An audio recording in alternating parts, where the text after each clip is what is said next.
Welcome to the February 27th City of Oldsmar work session. It is 6 p.m. I am going to call this meeting to order. Thank you all for joining us. We're going to get started with our invocation and our pledge allegiance to the flag by our city attorney, Tom Trask. Please rise. Heavenly Father, we come before you today asking for divine guidance and wisdom and support as we begin this meeting. Help us to engage in meaningful discussion. Allow us to grow closer as a group and nurture the bonds of this community. Fill us with your grace as we make decisions that might affect the residents of the city of Oldsmar. Continue to remind us that all that we do here today, all that we accomplish is for the betterment of the city of Oldsmar. This we pray. Amen.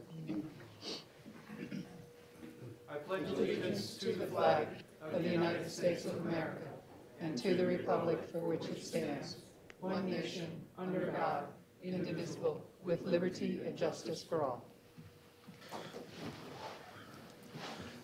Next item on our agenda is the Oldsmar Open Forum. Each speaker will be recognized once and will be limited to a 5-minute presentation on any subject.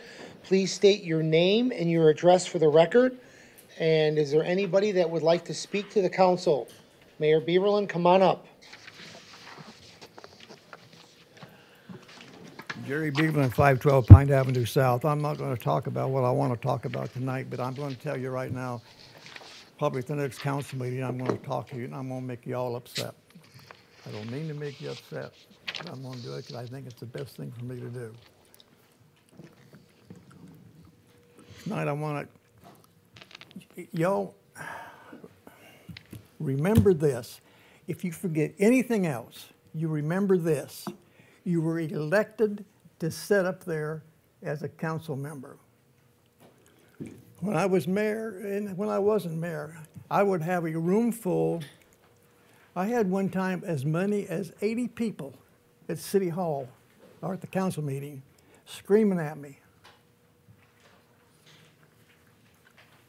They weren't elected, I was. And when I presented that night, I did, whether they liked it or not. Remember, the 70 people that are out here, there's 15,000 out there that don't give a rat's duty about what the 70 was complaining about in here. You make a decision, you stick with it. I'll talk about that later. You know, I support y'all. I wished I was up there.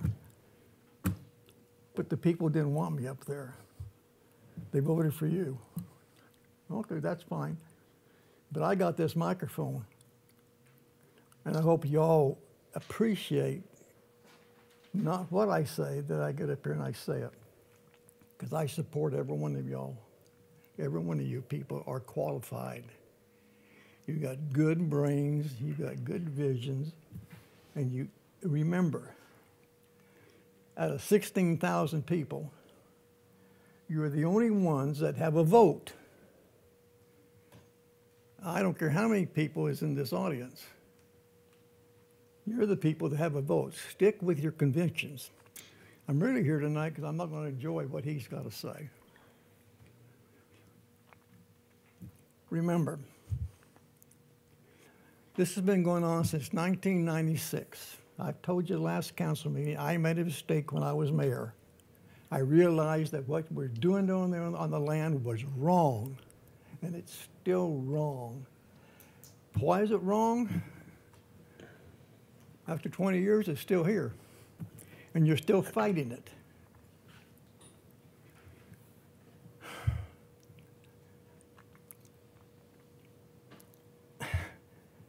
I still think a convention center of some type is a better thing to put out there. If you have to farm it out to somebody, that's fine. But I will tell you this. I don't care what he says or they say, and I give you credit for what you are, but I give them more credit for what they are than I do what you are. You want to go through this again? You want to fight 8, 9, 10, 15 people over density again? I wouldn't if I was you people. Have a vision for something else out there. If it's not a convention center, I don't, as I said when I got fed up with us, I put it into a big park. And that wasn't feasible, but that's how I felt. The word density is going to get you in trouble again, I'm telling you right now. You're going to have a room full of people. You're going to have a lawsuits again. I don't know why you want to go through that again.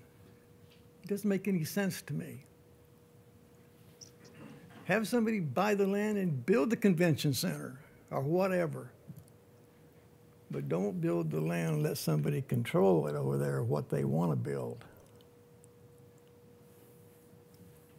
You have the confidence of 16,000 people, even those that didn't vote for you. You have their confidence too, because you're still sitting here. Please remember this. Something I've told every mayor since I was there.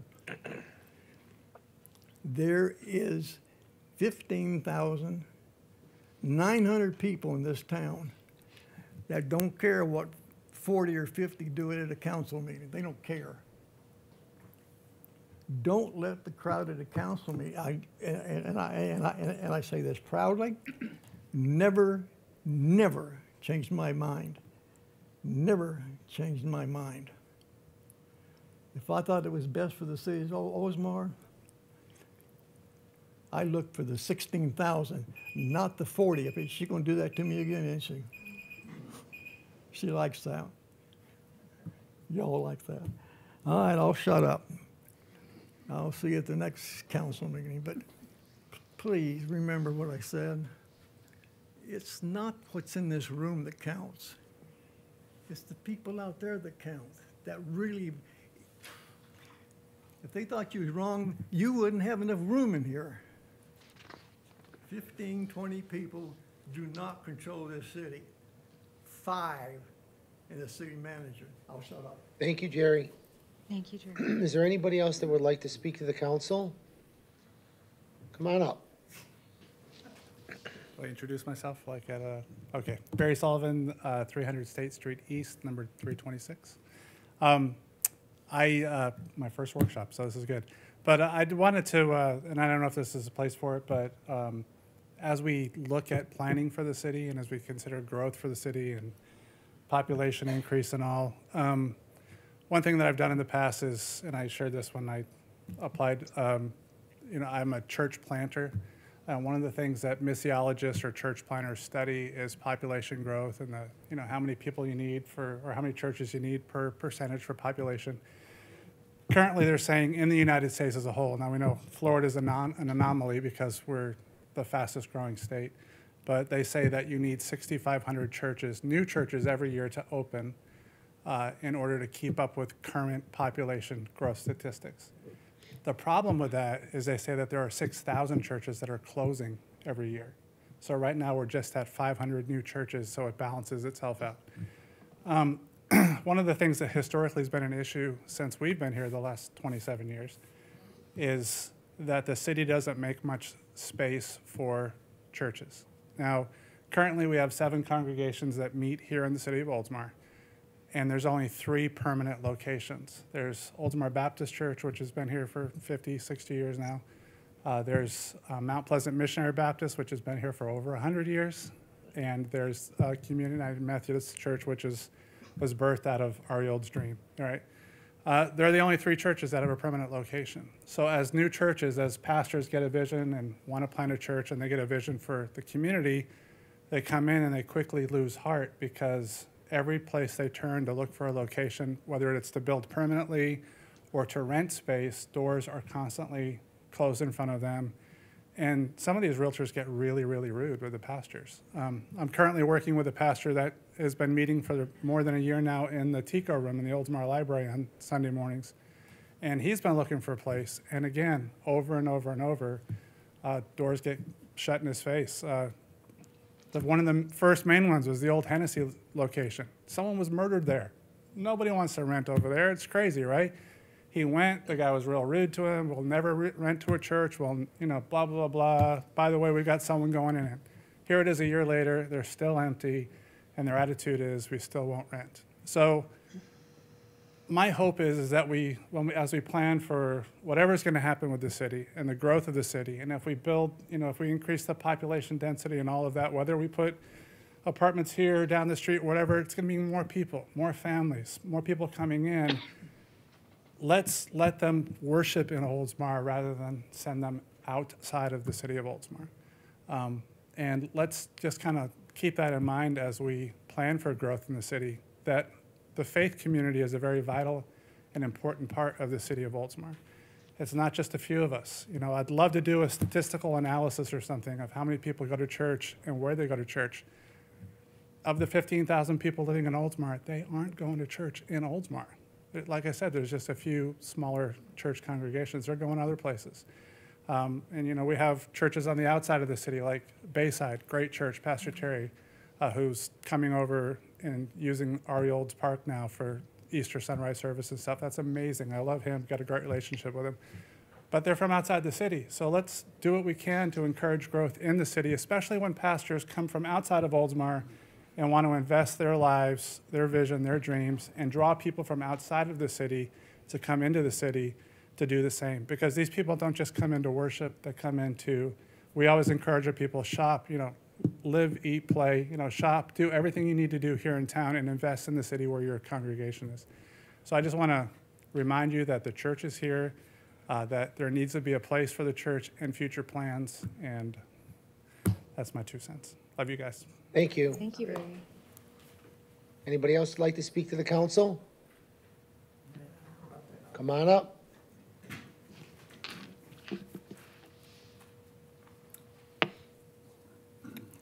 David Llewellyn, 212 Bengal Circle, Oldsmar. It seems like it was just about a year ago when Mayor Jerry was up here and he said, "Why do we need all these consultants? We know what our citizens want. Just do what they want and you'll save all the time and money." And it seemed like a good idea, except I, for one, didn't know what the citizens wanted. But we knew we didn't want high-density, if that's what this is, housing. We wanted something lower and more friendly to the people, and some sidewalks and cafeteria, and God knows, maybe even a playground.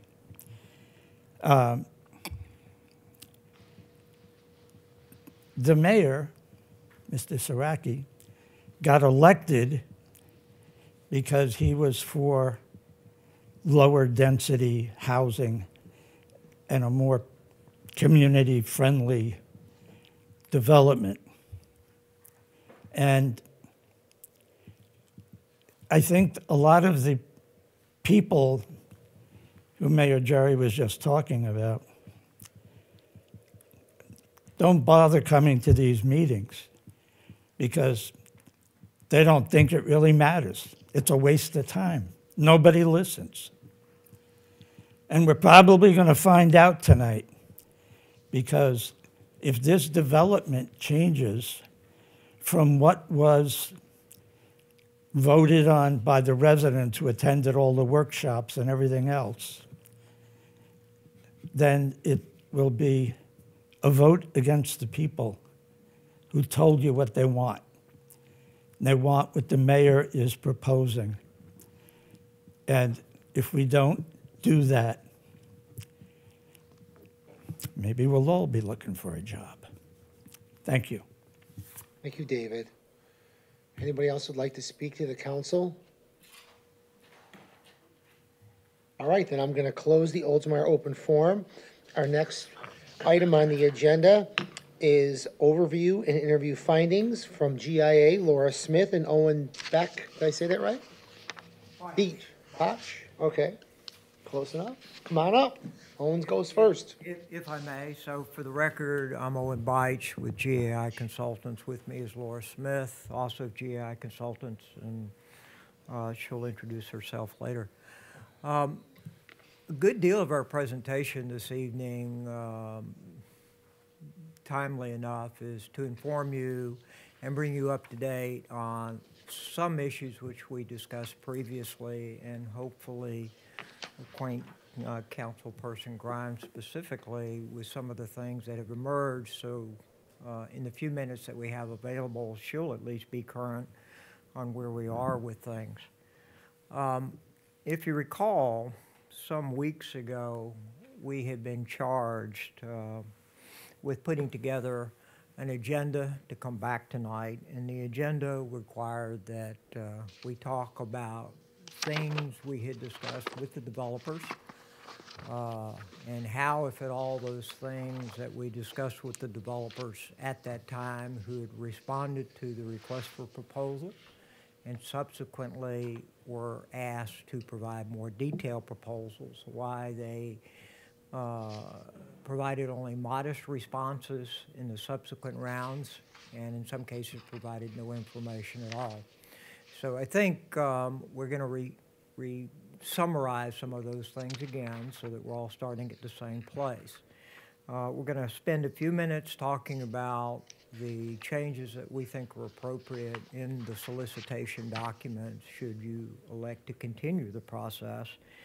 And Laura is going to go through some things that we don't believe should be changed, but simply because the passage of time, we think you should revisit those, perhaps with the idea of affirming those particular strategies, or if you wish, to alter those strategies. So again, quickly recap, summarize where we are, introduce the changes that we believe we heard as a result of our conversations with the developers, and offer an opportunity to reaffirm certain directional strategies that you participated in some weeks ago. So while we're not truly starting all over, in a sense we are moving the clock back a little bit, and we all have an opportunity to engage. So the interview findings, really pretty simple. There are 3 or 4 slides in your package that address our findings as a result of the interviews themselves. I want to highlight the ones that we thought were pretty important. And as I do that, I do want to emphasize, while I'm describing these as important changes, the fact of the matter is, whether they resulted in subsequent adjustments to the request for proposal or not, in the main, the comments solicited were very favorable to this project, the community, and generally the process. I think some of us had the impression that these comments may have suggested or even triggered major changes. We would describe them as changes. Sometimes even a small change, however, can result in a pretty substantial means of evaluating or treatment of a certain procedure. So specific to the setting, everybody thought the community was good. The economy is not really a problem. The one thing that we thought in this group of comments is probably worth repeating is some concern that perhaps we were so fixed on a specific plan as it was articulated in the request for proposal that maybe we weren't open or willing to discuss modest changes. We think we understand why there was that impression, so in this next round we're going to make it very, very clear that the conceptual plan is exactly that. It's an idea. It needs to reflect and mirror the wishes of the leadership and the community, but it is still conceptual. And as such, certain adjustments can be made in the more formalized negotiation process. Secondly, the idea that the teams themselves may be overemphasized rather than the actual developer who's assuming some financial responsibility needed to be reevaluated. We, as the reviewers and the authors of the request for proposal, and I'd like to thank the general architects of the process, we believe that while the developer needs to be a key player and perhaps should be de-emphasized, we are working with a team. and because the team is going to be represented not just by the developer, but by the ideas and the technical competency brought forth by the architects, the planners, the engineers that have delivered these kinds of projects before. We think that still plays a role. Having said that, we probably, or not probably, we in fact will de-emphasize those respective roles just a little bit. On this slide, what I want to call your attention to, as the theme indicates, did I lose? I got ahead of myself. How we're going to handle the price and some of those issues. There were some concerns that perhaps the request for proposal left those responding with the impression that we were seeking a specific number. Candidly, we're not sure where that idea may have germinated. We know that at some point in time there had been an appraisal for the property. It probably did generate some conversation about the value. But certainly as we put together in the criteria that you yourselves voted on, price had already been de-emphasized, de-emphasized as a major or a singular consideration. And in fact, if price had been the only consideration, we probably would have put a for sale sign on the property, and we may be further along, as in the former mayor had indicated. I mean, again, at the risk of repeating myself, a lot of useful comments, some more useful than others, all suggesting changes that might be appropriate, but which I'm going to not say major changes needing to be made. So, all right, so this thing is very sensitive. So they fall into 3 or 4 areas. The first one is RFP clarity. We think that conditions of the request for proposal really call for a very extensive pre-bid conference. Previously, the pre-bid conference was a voluntary measure. People were asked to attend. We think it's now necessary that a condition of responding be that they are required to attend, and that the person attending cannot be just a participant in the request for proposal response. The person participating must in fact be the party who is signing the document that is submitting the proposal on behalf of the group, so that we avoid any inconsistencies and claims about uncertain treatment or knowledge as the process continues. We also have taken areas that were identified in the course of our conversation with the developers one-on-one, and some of those have been wordsmithed to bring up clarity. Particular concern, which I had mentioned in my summary of the interview points, had to do with whether or not this was a conceptual plan or a final plan. I think that subject will be revisited with the understanding that a conceptualization is something significantly short of a final plan, but it needs to reflect and mirror the idea and values of the community consistent with the vision. So, what would be described as one person's notion of absolute clarity is probably a little different than ours, perhaps, but it certainly begs the question of covering all these topics in detail in the pre-bid meeting and making sure as we circulate the draft request for proposal in its final stage among ourselves that it's read very, very carefully and that we ourselves answer questions about it. One of the, can I get it to stop there? One of the big things that came up was treatment of parking. And we tend to not think about the importance of parking from a number of different issues. I usually tell my clients that there are 3 parties to a parking decision. There is the developer who probably doesn't want to provide, fields of parking and certainly doesn't want to absorb the cost of over-parking any development concept. Now, we have the communities that are usually willing to waive certain types of parking requirements as an expedient to support development. On the other hand, we often have bankers who are far more risk-adverse and sometimes more risk-adverse than either the developer, and certainly their position is different than the community that's offering regulations. If anything, the banking community is more interested in over-parking.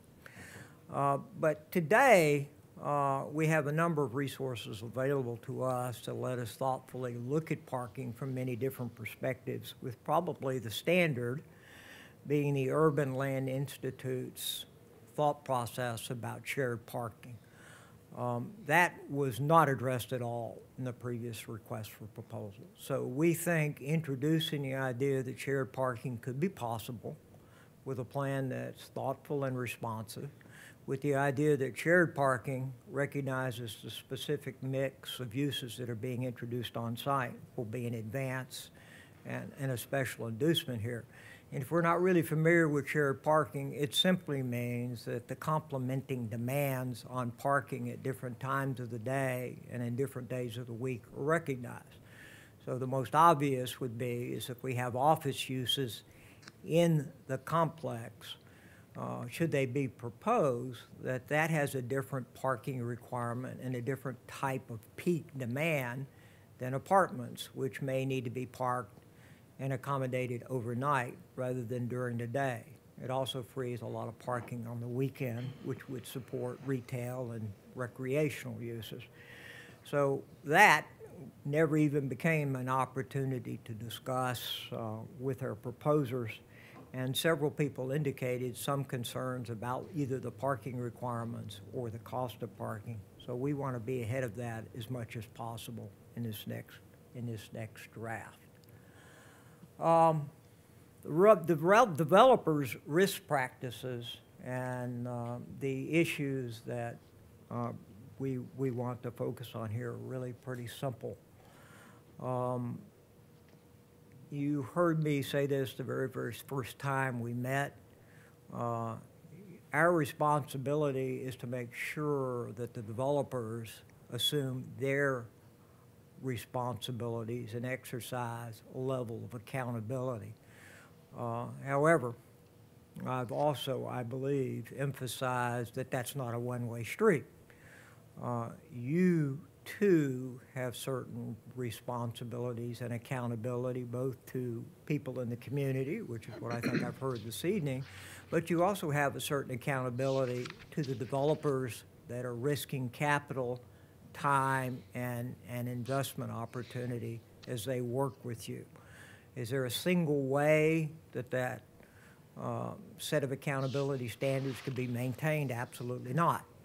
But it needs to be made clear that you, as part of the decision-making process, are responsible to uphold whatever represents your share of this final agreement if we put it into place.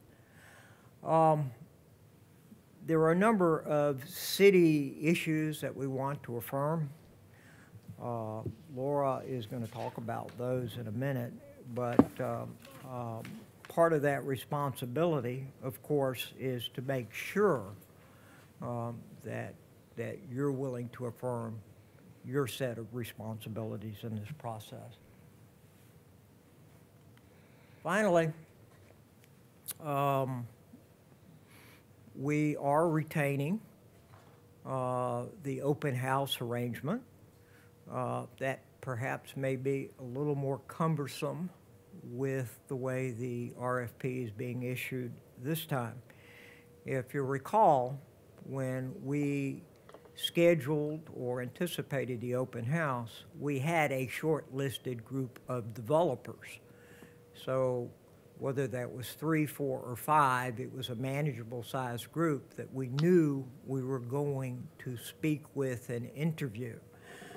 We also knew that because it was a limited size group, we could discuss very development-specific issues that conceptually might be adjusted as we advance to a final plan.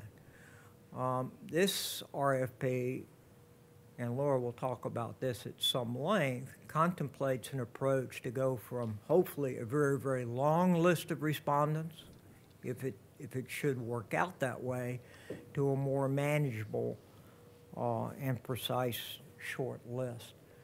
We're still going to retain a deposit, and if anything, we believe now that the deposit is more important than it was previously. When we had a very discrete and identified list of prospective users, we had some sense of who we would really be dealing with. A sense. We didn't have a formal agreement. In this situation, we are in fact opening this opportunity to anybody that minimally qualifies. And as we start to go beyond the minimal set of qualifications and start to produce a short list, we believe it is even more important that they are screened on the basis of providing a deposit at the start of discussions, even at the risk of finding that we may lose a prospective developer to the process. Laura, would you like to walk them through, the things that we think we need to affirm? Before we do that, does anyone have any questions, or are there any topics we want to discuss more specifically from the sort of the key changes that we're talking about making to the RFP, just to address some of those interview topics and interview findings that came out of the conversations with the three that we were able to communicate with? All right, let's open it up to questions. Does anybody, yep, Councilmember Graver, go ahead. Oh, I'm sorry, Vice Mayor. If you could just get into a little bit further about that timing with the discussion of the deposit and entering into discussions and the shortlisting, where are you envisioning that potentially happening? Well, we expect the deposit to come in a sealed envelope, just like we had before. And Laura can talk to you about alternatives to that if you want. But we expect it to come in a sealed envelope, exactly what it did before, along with the estimated price that the developer or party is willing to pay for the property. The price itself, whatever that might be, is technically independent of the deposit. If in fact the deposit, heaven forbid, should be higher than the bid price, as far as we're concerned, this is a sum of money that, reimburses the city either for its time, or the developer can credit against other fees or charges that may arise in the course of pursuing the development. I think we have a 3 to 4 week period before the accepted proposal and the deposit becomes a firm number, and that's at which point the money becomes subject to the controls of the city.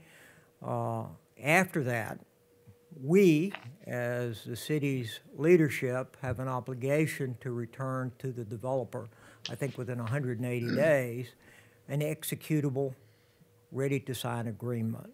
And if we can't produce that in our period, which is our set of obligations, then he's free to receive his deposit back. There are other considerations of a certain time nature. I would say, in general, at least in my opinion, you didn't ask this, these terms are fair and balanced. While the money amount could be different, the terms themselves are fair and balanced. Are there any more questions on the deposit before we go on to the next question? Okay, I have a couple comments. How many deposits did we get last time? Well, we didn't receive formal proposals, so the answer is none. Right. I met with an architect that was involved in our process for this RFP. I think we should get rid of the whole deposit idea completely. Totally get rid of it. I don't like the idea. I think we need to just move forward and trying to find a developer and have negotiations with them without the deposit. We are going to get to that, but, I mean, if you want to wait, Sure, we can wait. Okay, since we Yeah, have I just a more give you my detailed feedback. response, but so your spoiler alert, if you will, That is not our recommendation. We think, if anything, it's more important this time that you do a deposit. And Laura will talk more about that. Thank you very much. Any other questions? Yes, Councilman Gannon? One of the earlier slides talked about the mandatory pre-bid conference, and a signatory to the proposal must participate in the conference. Correct. It's my recollection that some of the feedback we got focused on the rigidity of, or the perceived rigidity of the RFP. And I kind of bristle a little bit at words like mandatory and must, because I worry that words like that and the change of emphasis and the kind of theme where we're making it, you know, things more optional, while I understand that we would like them to participate, is there a danger in continuing to rigid requirements on what these developers have to do and the hoops that they have to jump through in order to hand us the thing with the sealed envelope? You know what I mean? Do you understand what I'm saying? I totally understand your question, and I understand your concern. I think this is the opportunity for total candor, right? Being anything else isn't particularly helpful. You know, the issue you described is a real one, but the other corresponding issue is there were too many occasions where someone described a situation that was a minor detail. Had it been discussed in the pre-bid meeting, whether the party asked a question or not, it would have been resolved. Right. So the distinction on some of the scoring criteria, which we all spent a lot of time sharing our views, the distinction between a conceptual plan and a final plan, which I think was clear in the RFP, but certainly not an item we discussed with any of the potential responders in the pre-bid meeting. These things that emerged as barriers in the interviews weren't barriers. And had they been discussed and recognized, those barriers would have been removed. Now, will all of them be removed? Well, I'm saying they would. But the reality is, I'm sure all of them wouldn't be, but they would have been addressed directly rather than circuitously. So on that point, I believe it is appropriate that we have the mandatory. And I think that the person that needs to be representing the group is the person who's accepting responsibility for what's being submitted in the package. I know, as both of us as senior leaders in our respective areas of responsibility at GAI, we are required many times to participate in mandatory pre-bid situations, none of which, because we're not developers, none of which involves the level of effort, concern, and responsibility that's being articulated here. Ironically, councilperson, it might have been more appropriate to excuse people in a pre-bid meeting before we originally set out the letters of interest. But if we're going to open this up to many, many, many different people as we're doing, we need to be as focused and informed as we possibly can. So I think that's a much longer answer than you wanted, but we will give you some choices as we continue this discussion. Okay. Anything else? Anything else? Well, to piggyback off of that, there can be an authorized representative from the developer, but we're demanding The signatory to the proposal must. But it's like when we're dealing with LLCs and stuff, and you have to look at their operating agreements, and there's a manager, but then, you know, you have a meeting of the managers or the members, and then they elect an authorized representative. I mean, we wouldn't have to go through that route, but that's my experience with those things, where if there's, say, a business owner in the audience, and he has another issue to deal with that day, but there can be some form letterhead that provides it to us that I am so-and-so, or I can appear by phone, but if we need somebody in person, it can be this authorized representative. I think that that's a legitimate compromise, but before we default to what I think is a legitimate compromise, let's remember, one of the very specific interview comments was we're placing too much emphasis on surrogates, not the developer himself or herself. And we're still creating Right. a potential opportunity for a different set of filters to hear the requirement. Okay. Now, but that is far superior in my mind to not requiring some initial commitment and obligation. That's clearly an alternative to what I'm describing as opposed to foregoing that stipulation altogether.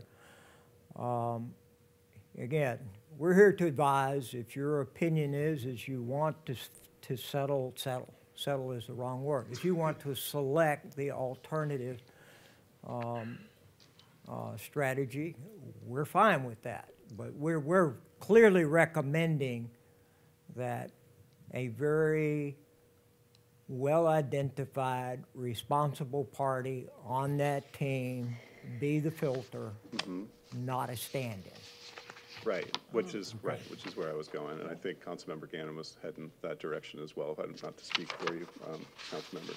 No, you're hitting the nail on the head.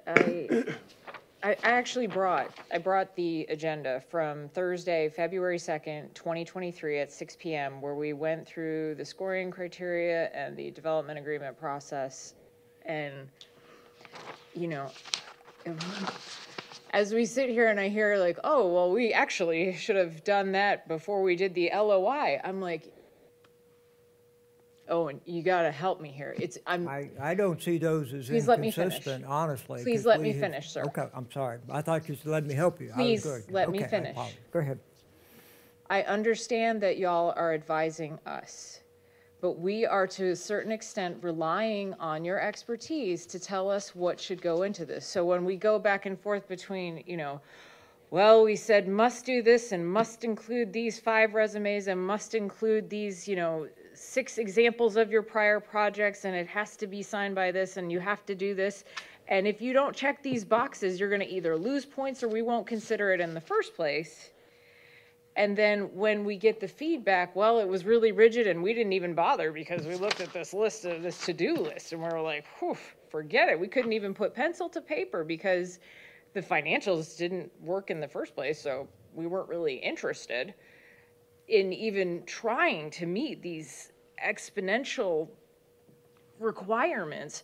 So, you know, I'm really skeptical of everything that we're doing today. And I don't mean to be hard on, you know, you guys, I know you're extraordinary professionals and you have a lot of experience. But I want to be careful of words like must and mandatory and, you know, and kind of creating that rigidity. I think based on the feedback that we got from our residents, I think they would be okay with seeing a variety of proposals that don't necessarily meet half the criteria we put here, maybe just some of it.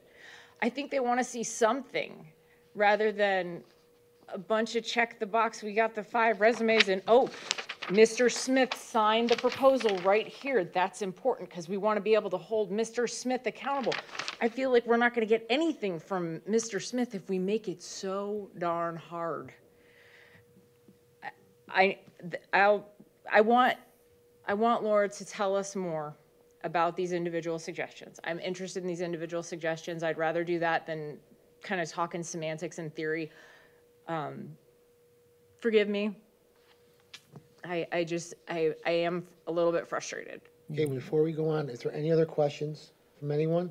Okay, I have one more comment. One of the things in the slide that you mentioned, it said must, like Councilmember Gannon said, must participate. If they can't be there, they can be on Zoom. We don't mind, right? Oh yeah, we're not talking about this being physically in person. Okay, okay, I wanted to make sure. Nationally. Okay. You're putting, the the vote that you all took was for this to become a national Now, RFP. opportunity. You're gonna open this up to the entire world to respond to. So Right. requiring people to fly here and physically sit in a room for a Yeah, mandatory that's a- pre-bid would be, Good. A waste of Would time. be That Okay. would be a tremendous extreme. burden. And We're I talking just, about doing I just this want to via back off what Zoom. Councilmember Gannon said. I Or just want to keep, I want to get proposals in Well, here. I'm for glad, the I'm glad people. you asked Yeah, that sorry, didn't because I thought think, Yeah, that was thank clear. you. Sorry. Okay, so again, even in something, in my mind, that's that simple is subject to comment, and Councilperson Gannon is, I'm not offended because we work for you. right. So, I mean, I think the rules here are, you know, we're telling you what we think you should do. We're perfectly fine with you going, no, that's not what we're going to do, and that's just the way it works. You know, we don't get everything we want. We can't always be or pretend to be the smartest people in the room. So, I mean, you have a particular set of requirements that you've got to live with, and once you do that, you carry out all of your obligations. We have fulfilled our mission here. So, I mean, my wish clearly would have been is that you got 15 extraordinary proposals at the beginning, and each thing we suggested, no, pushed. Each thing we pushed, in fact, was a check mark. I think that the criteria we're putting in is much more flexible, I think, than you're intimating. But still, it is a standard, and we hear you. You don't want a standard that is preclusive. You want a standard that's inclusive, and I hear that. So these are notes that we're making, and again, Laura can talk more about the details. as I have we get one more into it. comment before we turn it over to Laura. You mentioned the teamwork, that's really important to me, is the teamwork.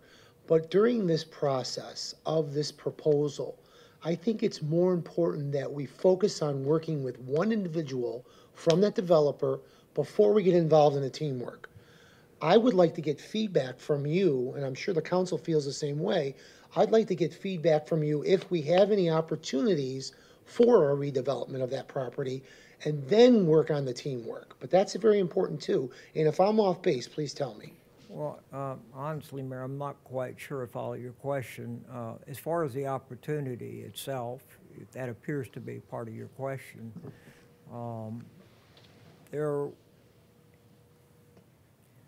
in part, I think it would be a mistake to say that each of the people we spoke to were 100% forthcoming. I think they were all informative. I would like to believe, given the nature of the conversations, that we weren't being just told things we wanted to hear, number one, or that we, in fact, heard them exactly the way we wanted to hear them. This is when I think I'm prepared to say, I'm a scientist, I like to think I know the difference. Now, is that 100% successful? The answer is absolutely not. But on one point, I think all the parties were resolute. They thought this location and the opportunity were quite good, and that the economy wasn't itself a reason.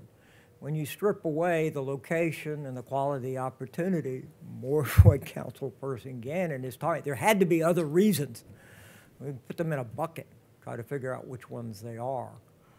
You know, but because today is different than 6 months ago, and 6 months ago is even different than what it had been a year before that, you know, everyone might have responded, you know, many times over. So we can speculate on all of those, despite my belief that this was treated appropriately, if not perfectly. But the site itself, and I don't think we have any questions about that. The timing of the opportunity. Matching the opportunity to a capable set of skills is a different issue.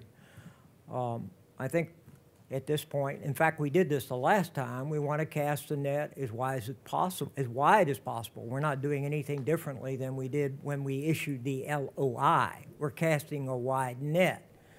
But the LOI also served as its basis for the short list. So again, let Laura explain that, but we have to get down if the opportunity presents itself, if in fact we're overwhelmed with responses, we have to be prepared to address that. And there have to be some criteria by which we look at the submissions and make decisions about what it is that's being provided despite the content of the RFP. Some resumes are more powerful than others. Some developers are more powerful than others. Some teams treated together are more powerful than any individual. What we frequently see is that we get inexperienced developers who manage to pull together an extraordinarily good team who've done these kinds of projects. And in a certain sense, we're deluded into believing that this list of experiences and opportunities is that of the developer when it's the team. So we're not advocates of separating totally the responsibilities, but we can believe that perhaps that supporting set of roles be de-emphasized. And at least at the moment, that's the current thinking. We can work with that, especially given the results we didn't get. How much more do you tighten the screw? It seemed appropriate, truly appropriate and proper, not just appropriate, proper at the time. It didn't work the way we had hoped. I don't want to shrug my shoulders. That was a shrug. I mean, but it was inconclusive. So. All right, I think we're done. No more questions. Okay. On. Thank you. I'm having a hard time seeing the slides. Oh, yeah. I know, I printed 3 per sheet. I should have printed differently. I would add that the mandatory pre-proposal component, you know, when we did the RFP before, we only had 5 entities, and we said the pre-proposal was voluntary. We did not have representatives from all 5 show up at that voluntary pre-proposal. And the ones that did show up, because not all of them were on it, they basically sat silent. They asked very, very minimal questions. They didn't want to show their hand. They didn't want to be like, can I do this? Can I do that? Because then they felt like they were like sharing information that only the people on the call would hear and that other people wouldn't hear it. It was kind of this very, let's talk around the topic as opposed to let's talk about the topic situation. I think that was because we had one situation where like one of the developers had, or one of the shortlisted firms had like 3 or 4 people from their firm on the call, but for the most part, they just sat there and listened to us talk about our goals from the RFP and what we wanted out of them. The mandatory situation and making it be someone in the developer, the lead developer's role, even if we decide that it's going to be someone, if the actual individual that's going to be leading or signing on the dotted line, even if we decide that that person could be represented by someone else, if they have another signatory or a partner in their firm, somebody like that who understands what they're pursuing, at least they're all on the call at the same time. They all hear the information in the same way, in the same context. They all hear each other's questions. They all hear the responses to each other's questions. We're hoping that creates actually a more effective pre-bid, because the one that we had when we only had the 5 that was voluntary, we didn't even get all 5 of those to participate. And then what did we hear from them afterwards? That things weren't clear, or they didn't understand this, or they didn't understand that, or they thought this was too specific. And we're like, we actually talked about that on the pre-bid, which you weren't on. And we explained that you could provide us descriptions of things like this, or why didn't you ask that question during the pre-bid? You were on the pre-bid. Why didn't you ask that question if it was a concern? Well, we didn't want to ask it in front of all the other developers. Then they would know what we were trying to do. It turned into this kind of, because they weren't all on it and they didn't all have to be on it, it created like this other section of issues. So that's why we're thinking, since we have this much bigger group that we're going to be going out to for interest, that allows us now to say, okay, if you can't even dial in to a mandatory pre-bid meeting, are you really even interested in this? Right. Because we're not asking you to have read the whole RFP and have every single question ironed out. We're just asking you to please dial in, listen to us tell you how excited the city is about this project, how they brought their entire community together to have a huge charrette for a whole evening where we came up with a vision and a mission and goals and ideas for this site, and get them as excited about it as you all and so many of those residents that came and gave their feedback and helped us develop that vision and mission just 2 years ago. I mean, you think about that being 2 years ago, but think about that room. That room was packed, and we got so much feedback, and it really was this sort of moment where everyone came together and had really helpful and engaging dialogue together, we walked away from that with a vision and a mission. We want everyone who potentially even thinks about responding to this to understand all of that enthusiasm is still here. Right. All of this community still wants something there, and they want something meaningful to them. And that's an important component here. It's not just about the mixture of uses, it's also about those public spaces where that can become a place where people want to come and spend time on the weekends that don't necessarily live there or work there. Somewhere where you want to go walk your pets or go have a cup of coffee on a Saturday morning. You know, these are great opportunities for you to have a communal space. And we want them to get just as excited about that so that they walk away from that pre-bid phone call and they say, all right, I'm ready. You know, I'm ready to go put pen to paper and start drawing something for Oldsmar. That's the goal of that pre-bid meeting. If we can get them all just as enthusiastic as you all have been about this project, as we have been with you, as your leadership here at the city and all of your city staff have been, we want them to get off of that pre-bid phone call and start cheering for Oldsmar. That's the goal, right? And if they're all there, we also know what kind of response we're looking at. If we get 10 people on that call, 20 people on that call, we have an idea of what we're going to be receiving. So it's just, it kind of gets us that little inch further. And I know it sounds, I get it. I do. And I know the frustration you're feeling. Well, can I Go ask ahead, a go ahead, question? yes, absolutely, Councilmember Gannon, yes. Laura, help me reconcile these two concepts. So we have a, you know, whatever, 14, is it 14-step process? 14-ish step process. One of the issues, I would say, with our land development process is it allows for one last gasp opportunity for someone to, what I would call swoop in and take a concept that one entity has worked very hard and brought it all the way down the road and nurtured it and worked together with the city. And then somebody says, well, I'll give you $1 million more and do the same thing. And we saw that almost happen on the library project. Is the absence of participation and the absence of submittals for some of this stuff that we're looking for, and is it a logistical problem where everybody wants to keep things close to the vest because they don't want to get swooped? Are these two things, is an RFP and our land development code irreconcilable? Do you see what I'm saying? Like, are we trying to force people to do something that they, from a business perspective, don't want to do because they know that if they just kind of hang out for another year, we'll take it down the line with the idiot who spent the money, not idiot, but you know what I mean, the one who spent the money, brought the project along, hoping that the council will did as we did with the library project and went with the person who asked us to the dance, right? Now they subsequently, you know, figured out a partnership, the rest is history.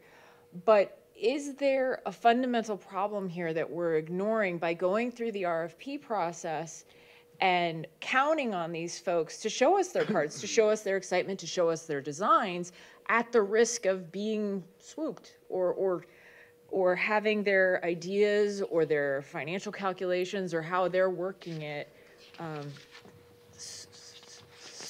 borrowed by a later applicant. Do you see what I'm saying? Oh, absolutely. And I think that is a legitimate concern. I totally follow exactly what you're explaining. I think that the difference here is we're not asking them to share that before they submit.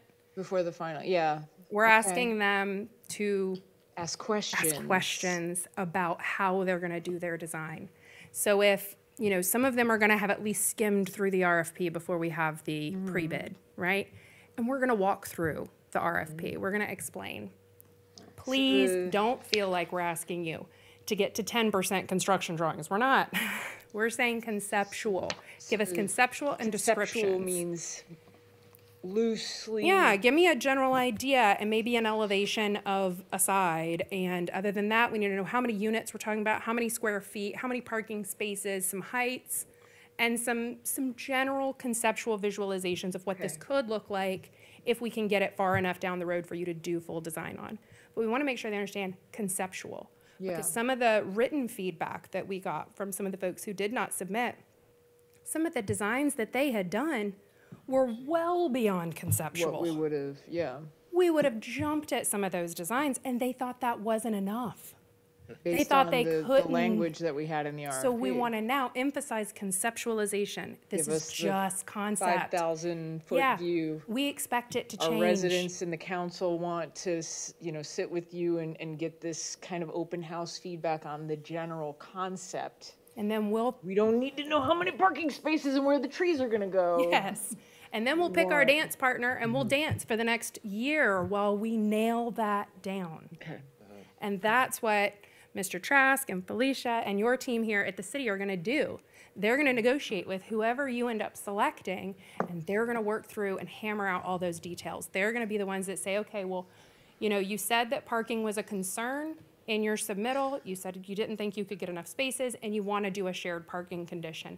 We're not asking you to do that analysis now as part of the proposal. We're asking you to simply articulate that you would like to engage that. Gotcha. That's how you would like to move forward to deal with the issue that you are currently encountering by deciding on parking. Because parking is something that they're gonna have to try to at least rough pencil out. And if it comes out kind of close, that's fine. If it comes out way off, that's when they're gonna be saying, this is a concern of ours. Here's why this is a concern.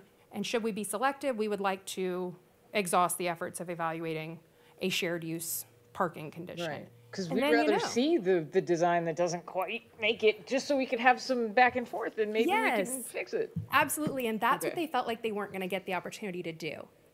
They felt like whatever they submitted was now set in stone, and that we weren't gonna give them an inch. And that's some of the feedback that we received was, we just couldn't make it work, because they felt like once they submitted it, you were gonna hold them to every inch of a concept. And you don't get your 10 grand back. And then you lose your money, and then it's this, and then it's that. So what we Okay. explained was, we actually said during the pre-bid, that wasn't the case, and we asked you to give us that feedback. In the RFP, we had a section that talked about, if you can't meet some of the standards from the land development regulations, or if you need to deviate from the vision or mission as articulated, just explain. Just tell us what the issue is. We heard a lot about Tampa Street and State Street, right? That's fine. You can't give them both the exact same treatment. Those are very different roadways. Talk to us about how you're gonna deal with that. Which one is gonna be your primary frontage? How are you gonna deal with the one that's your secondary frontage, generally? You're gonna landscape it, you're gonna make it look pedestrian scale. Are you going to, what kind of treatments are you gonna do to that area? So that it doesn't just feel like if you're driving down State that you've got a big building wall staring at you. How are you gonna right-size that to the pedestrian scale so it doesn't feel like some overwhelming structure in your face? Those are the types of things, these are architects and engineers and designers. They know how to explain those kinds of conditions. They just felt like they couldn't, for one reason or another, they felt like it was putting them into a box and that they wouldn't be able to step outside that box. We want to sell them, there's a box, but there's a lot of holes in the box. And if you want to reach out and grab this lifeline or that lifeline, you can. And we'll move the box around and we'll adjust the box, and maybe it's got 4 sides, maybe it's got 5, maybe it's got 8. But we'll figure it out and we'll do that together. But right now we just need a concept so that we can actually see that you understand the goal, the vision conceptually. Then we'll nail it down, we'll iron it out more discreetly. But right now we just want to get everybody to the table and say, come on, bring us your best. We'll pick what we like the best and we'll run with it. Show us the box with the holes. Yes. What does it look like? Yeah, the bottom busts out of it sometimes. I mean, it's not the greatest box, but you just keep carrying it around house to house when you move. Okay, so with that said, there are some components of the RFP that we're gonna ask you all to sort of reaffirm or not. So, there were pieces of the RFP that had a very clear direction. We had consensus amongst council whenever those components were put in. So we want to make sure that those are still things that you still want in the RFP, even if we change the wording a little bit. Or if we change some of the, like something, this, for example, deals with City Hall. I think it says that City Hall would have to come down in 6 months. If you want to change how that's worded, or if we want to remove the 6 months and just say that City Hall will come down in a reasonable manner or within some time after the city vacates the structure, something to that effect. But the number one topic is City Hall. When we talked about this previously, the plan was always, let's get City Hall off that site, make the whole site the development site. And so the question becomes, and if you've got your copy of the RFP in front of you, this was the original RFP that was issued. So this language that you see here is found on the bottom of section 4.0. If you want to take a second look at that, just so that you can kind of see the context it's talked about in, and sort of how it's presented in the RFP itself. And of course, this is the older RFP. It doesn't have, we haven't made all the revisions to it yet, but we thought it was best to work from this one for today until we're ready to present you with a fresh, clean new one with all the edits. Can you share with us what the applicants said about this City Hall? Did they say, no problem, we don't have a problem with it? Or We they only had one person say they were disappointed to see City Hall not part of the equation. It was a little bit odd, but they weren't really looking for the structure. They were interested in the city as a potential tenant. Oh, So they were looking at it as that would help them fill the space for a few years initially, especially any office component, until the project really matures after about 3-4 years, hits a nice threshold for occupancy, and then by then you all would be ready to move into a new facility, or you'd have a plan for where you want to go from there. By then they've got everything else rented, and it's now been an established, mature space for someone else to come in and rent. So that was really the only thing specific to City Hall as a user. The only other thing we had heard is that some previous expectation prior, during the LOI and prior to the LOI, was that City Hall, the structure, would not be going anywhere, and it just wasn't part of the equation. But nobody else said, we really want City Hall in their building. But we only had one person say they were interested in the city as a tenant. And that doesn't go off the table, right? Because we're really only talking about the structure in this situation. So if any of them wanted to offer that as an option to the city, of course, that's something that you could negotiate whenever you get your selected entity. If they say, hey, would y'all like to be the first tenant? That's something you can negotiate with whoever you select in the end run. so no one said, we don't want that part of the parcel, we want the city to keep City Hall? No one said that? No, No. okay. I was just curious. It just was an impediment. Yeah, I mean, it Right, really does sort of, and this is an interesting thought process, sometimes you just have to kind of not think with today's hat on and put your future hat on and say, okay, well, 15 years from now, when I'm walking around this area, do I still want to see City Hall sitting there next to this theoretical development with all these mixture of uses and all these community spaces and all of that? Do you still want to see that City Hall structure sitting there, whether or not your city staff and administration occupy it or not? Do you still want to see that structure there in 15 years? Because if you don't, then go ahead and incorporate it into your site now and make it become part of this bigger project. If you do, and you've got an attachment to that structure and you want to see it reused for something else, even if not City Hall, or if you just want to see it hardened, I know you've seen the numbers on getting that place up to standard now with all of the new hardening requirements and the emergency Right. operations centers. Y'all have seen all of that. We went through all of that a year ago. So you all remember it was a pretty hefty figure. Councilmember Gannon has a Thank you, question. Mayor. Yeah, before we had our first meeting, I had submitted a series of questions to the city manager about the building age of City Hall and the deferred maintenance we have for everything from the completely glass front, which, while beautiful, also is in a evacuation and flood zone. And Counterintuitive a bit there. HVAC, exterior painting, generator, we can't use it as an emergency operations center. Unfortunately, when we talked about it, I don't know how this happened, but some people took that to mean that the city of Oldsmar was then gonna go build like a $60 million city hall or something. I don't know, but that sounds interesting. Because we never talked about that.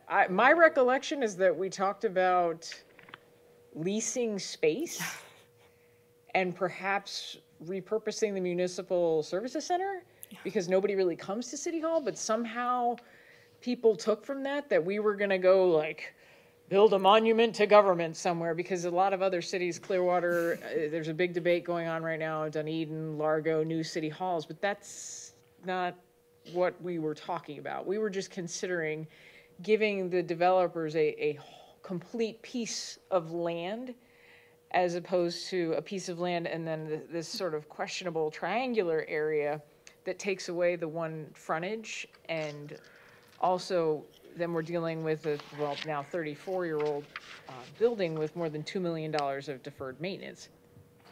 And just generally what could possibly happen if one hurricane came through.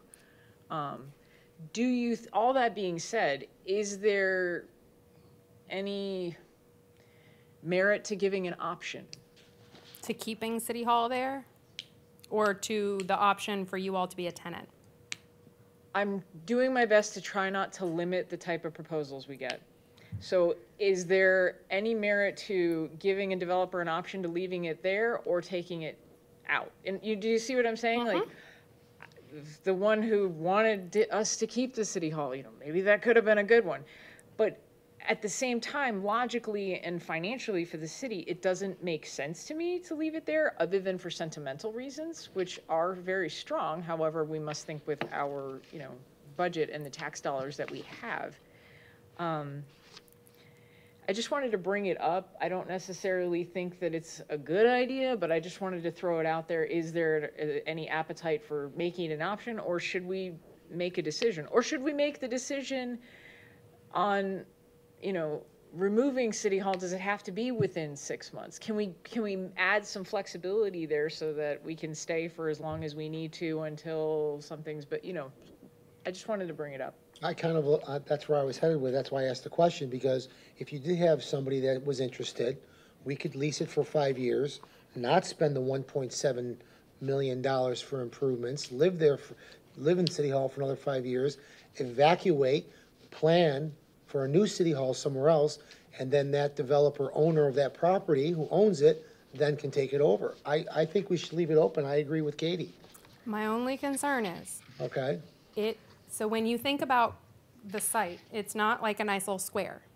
No, it's weird. It's an interesting configuration. Right.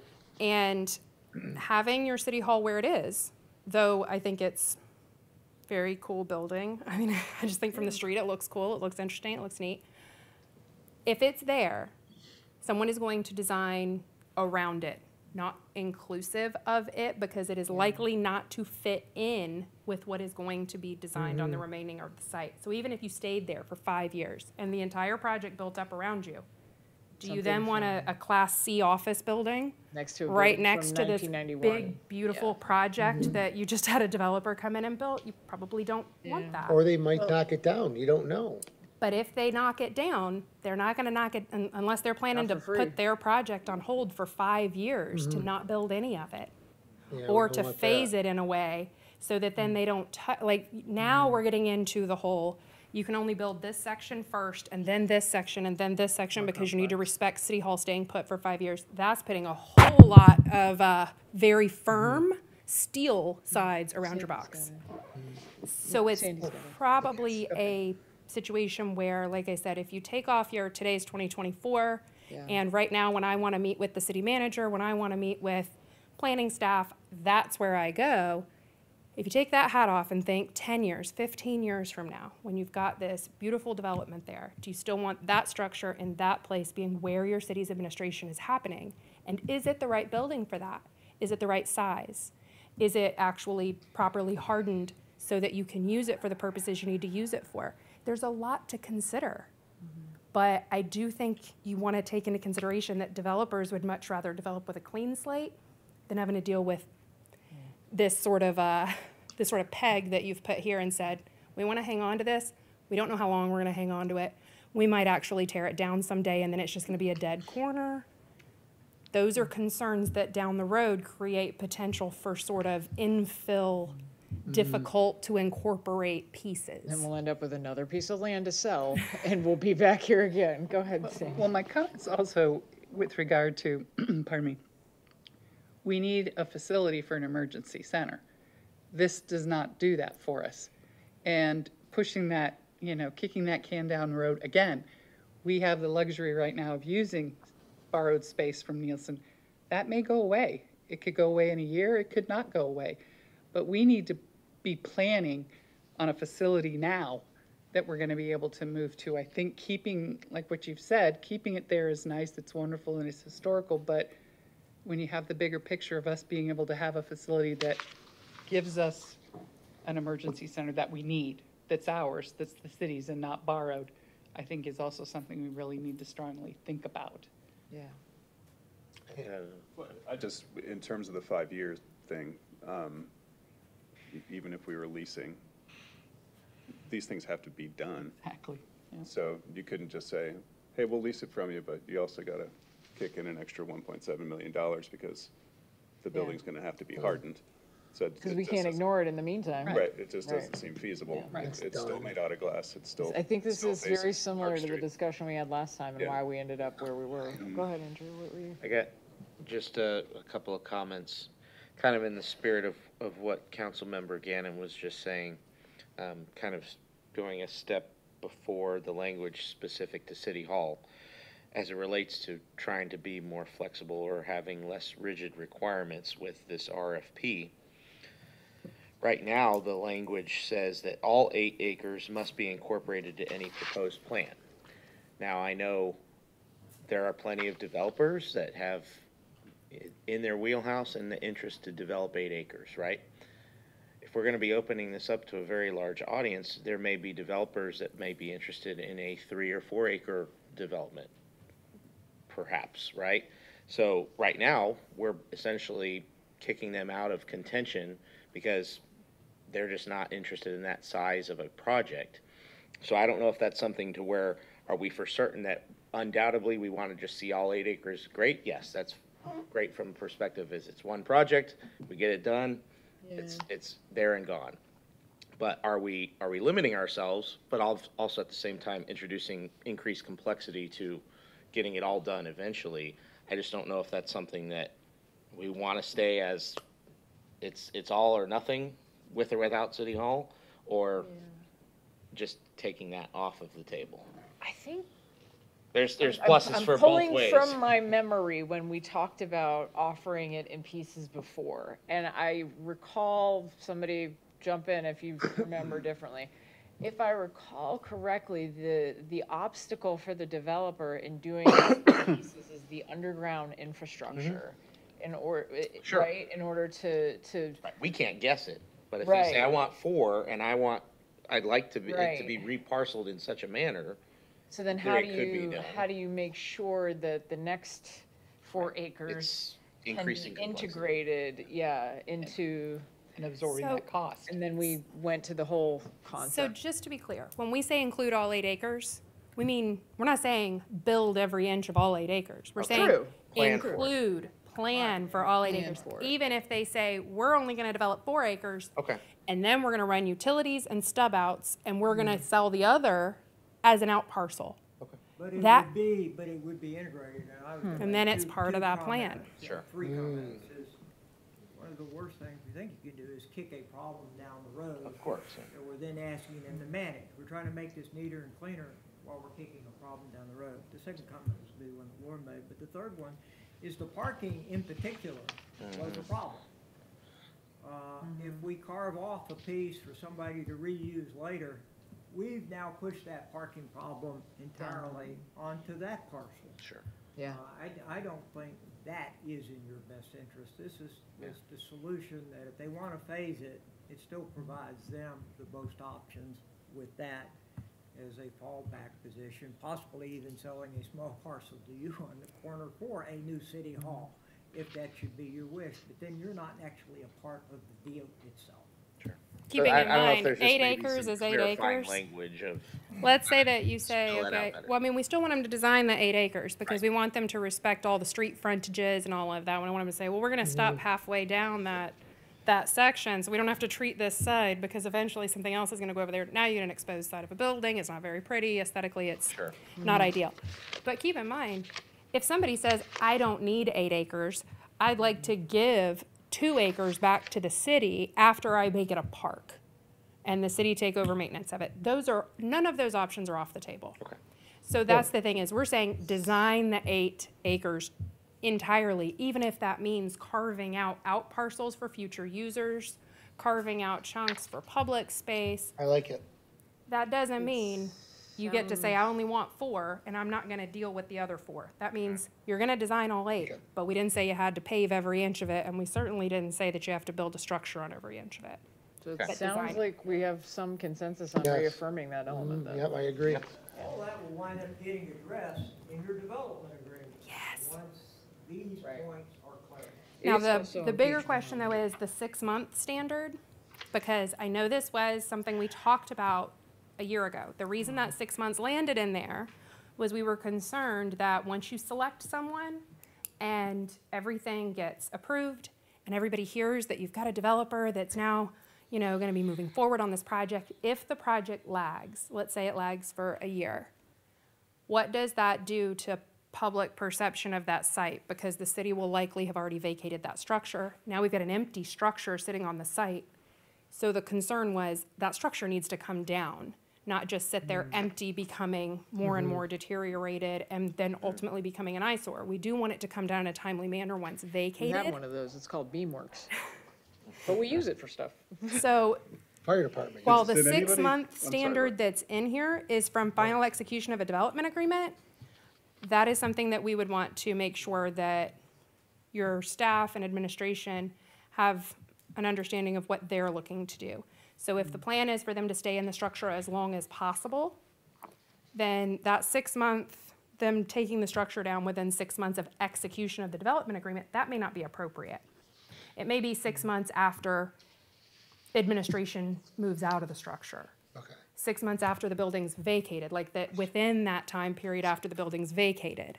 Because all that's gonna have to go into the developer's agreement anyways as to what their obligations are, when the city's obligations kick in for staff and everyone to vacate the structure and for it to become available to tear down. Laura, Councilmember Graber has a Yeah. question. Go ahead. Well, did anybody say anything about the 6 months? not yet. No, the bigger concern was actually if it then impacts the city's ability to continue using the structure during negotiations and stuff like that. So Gotcha. if the developer's agreement gets signed, and then the city's like, well, we've only got 6 months now because they have to tear the building down now, 6 months Yeah. after the developer's agreement's signed, even though it may then take them a little while after that before they can actually start work out there, it seemed unnecessarily rigid. So it may be one of those things where we could remove that Right. 6-month standard, but tie it to something else other than signing of an I agreement. think, yeah, other Councilman than Gandy, the you have a signing question? of the agreement would be a better thing to tie it to, and I would defer to maybe,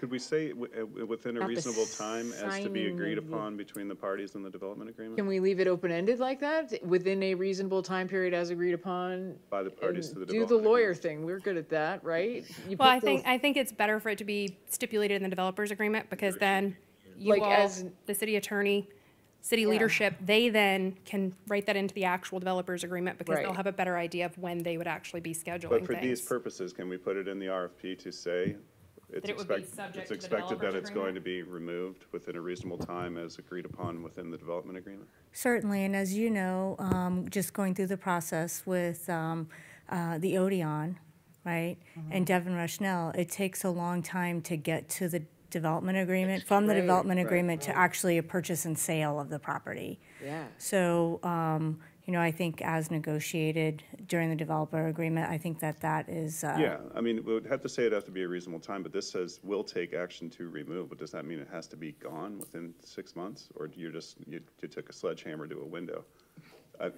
In all seriousness, I mean, it just doesn't, it's way too rigid. But if you had that, and then they have an understanding that during this process, we're gonna get it down pat as to when this has to be demolished and removed.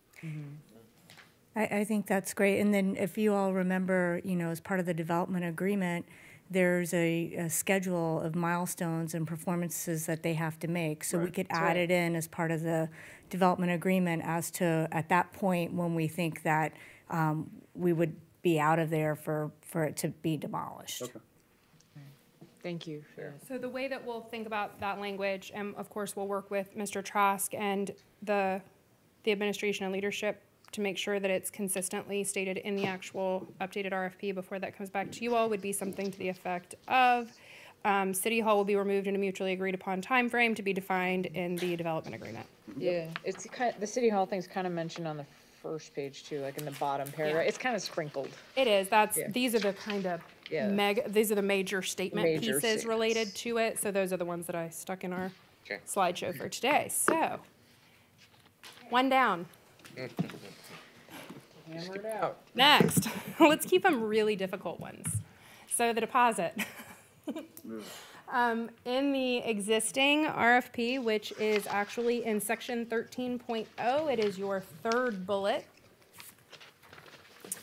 And that is where we stipulate the $100,000 deposit, which says, in addition to the specified financial consideration, each proposal must include within a sealed envelope a check for a minimum deposit of $100,000. This is made payable to a trust account, and then that's where those funds would be held once deposited. So I understand the mayor has expressed concern about doing a deposit at all. I would reiterate again, if the $100,000 seems steep, and I understand if that seems like a lot because it's not a small amount of money. I don't want somebody to ask me personally to write a check for that amount of money. It would be a scary day for me. But some amount is appropriate to avoid getting literally every person who's ever done anything submitting a proposal.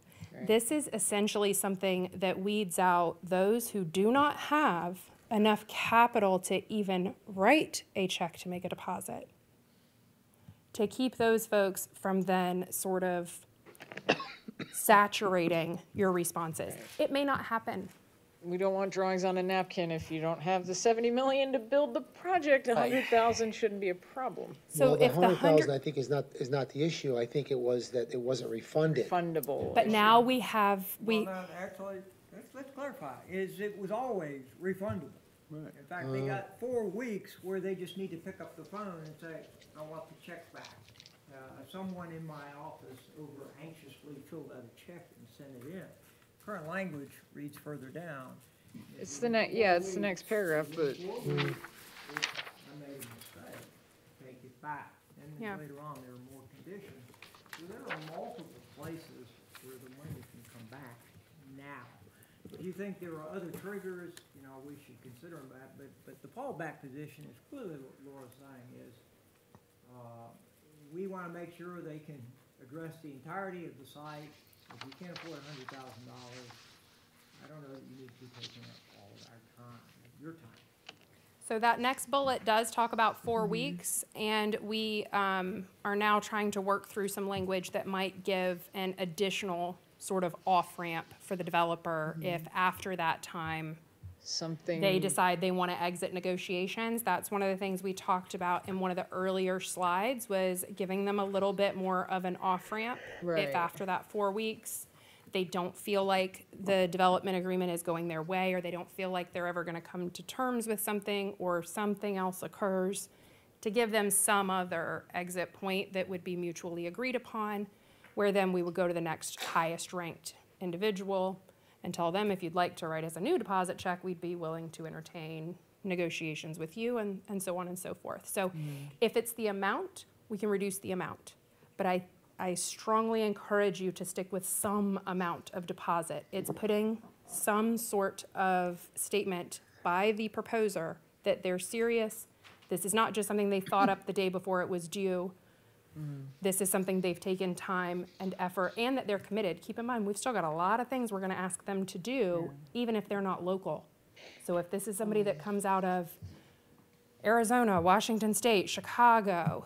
We're asking them to come here a few times. So if they can't write a check to submit with their proposal, are they gonna be able to do these other things financially? Do they actually have the liquidity to do that? So in your experience with these proposals, have you asked for $100,000 and gotten it from developers and other projects? I have not asked for that specific amount. Owen, have you asked for that specific amount?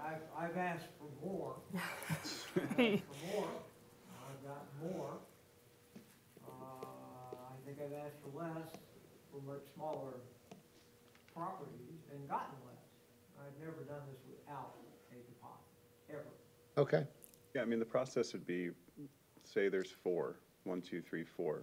Hey, number 1, your check's gonna get cashed here in a month unless you pull out. like that. Well, that's, had always been. Now, if it's the other 3, once that check is cashed, and then we're in it, because that week has hit, then theirs becomes refundable, correct? They get Well, the we money. never deposited theirs. But yeah, so we never cashed the check. Hold it. Yeah, It's we just hold in, them. we're just holding on to it. And then that first person's check gets cashed, the other ones get The mailed other back ones, or yeah, destroyed. get mailed back. And so the money never goes anywhere unless you get to that first ranking and you accept it, and then the 4 weeks is up, and you said, okay, we're full steam ahead. But then even then, remember, that money's not thrown away. If you get all the way to purchase, Yeah. even if their purchase price offer was 0, you still have permitting fees that they're gonna owe the city, all, impact fees, utility establishment. That money can be credited against those other things. It's gonna be held in escrow that whole time. So it doesn't go away. They're not losing it. It's just like prepaying some of the other things that they already would have been expected to pay through the permitting process, even if their price offer is $0. Yeah, Councilmember Gannon, go ahead. I really had a question because you seemed really insistent on that. What brought that up that I made you just, want to take it out? I wanted to get some feedback from developers, some proposals, and not let that be a burden, that deposit be a burden. That's what I was concerned about. Yeah. But it sounds like what Owen just said, he continuously asked for a deposit. Maybe it was the impression they weren't gonna get their money back. Maybe The that what biggest the- concern seemed to be because we had some language that talked specifically about the qualification. And somehow, a few folks got that tied into if during that 4 weeks, where they have the ability to ask for their money back and cut bait, if during that 4 weeks, we determine that they're not a qualified proposer, I'm not sure where that language came from. I still to this, It's a strange conversation. it was a very strange, I still can't really nail it down Well, as We to. just put the word refundable in Yeah, front of the let's word just, deposit. yeah, just put A it that minimum their deposit's refundable refundable, yes. Yeah, If that's in there, I think we're We'll gonna be underscore, fine. bold, put that in a nice different color. And I think we're okay with a, The check doesn't get cashed. No, I know, but it doesn't doesn't get say cashed. that I until, understand. it doesn't say that till the next bullet, and obviously it was a sticking point for some folks, so maybe we add the one But word. the concern that we heard was somewhere in this document, they saw the word qualified proposal, and they thought that if for some reason their proposal subsequently was deemed unqualified, that they Correct. lost the money. correct. After, yeah, and they said Right. who decides whether we're qualified or Owen was not? gonna And we're keep like, I it. don't even know what you're talking about. I still can't find the section of the RFP that this topic was very centered on. Who knows, maybe they were reading multiple RFPs at the same time and that got attached to this and so on and so forth, but We can fix it. we can Sounds fix like it. we're reaffirming the element. The question is the 100,000 still a number that everyone is comfortable with? Or would you like to see that number increased, decreased? Yep, I think we're all in consensus, yes. A deposit and then 100. Yes. Yeah. We bid you A. Is refundable, Yes and yes. A refundable deposit in the amount of? For a 100,000. Okay, so Just add the word refundable right there in the blue, right? we will Yes. add the word. Yes, gentler language. Less All right, rigid, we got that. Less rigid.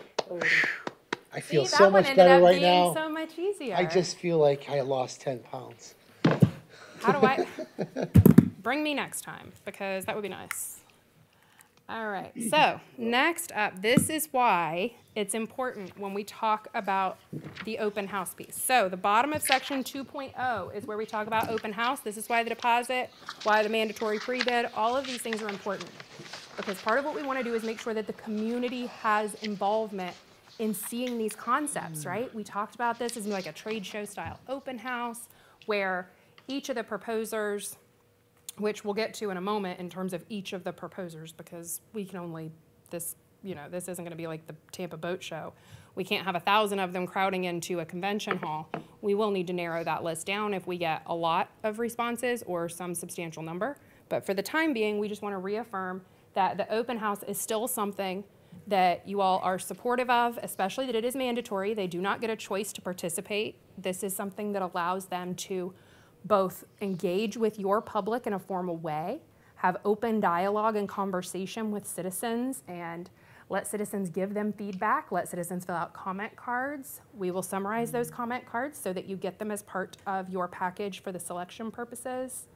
But the open house really does allow the community to get in there and talk to these folks, understand elements of their proposal, their concepts, and then that also lets any of those developers bring that information to you whenever they come in to do the interview during the selection and say, you know, one of the things we heard at the open house was that folks didn't really like the pitch of the roof that we're showing in the elevation.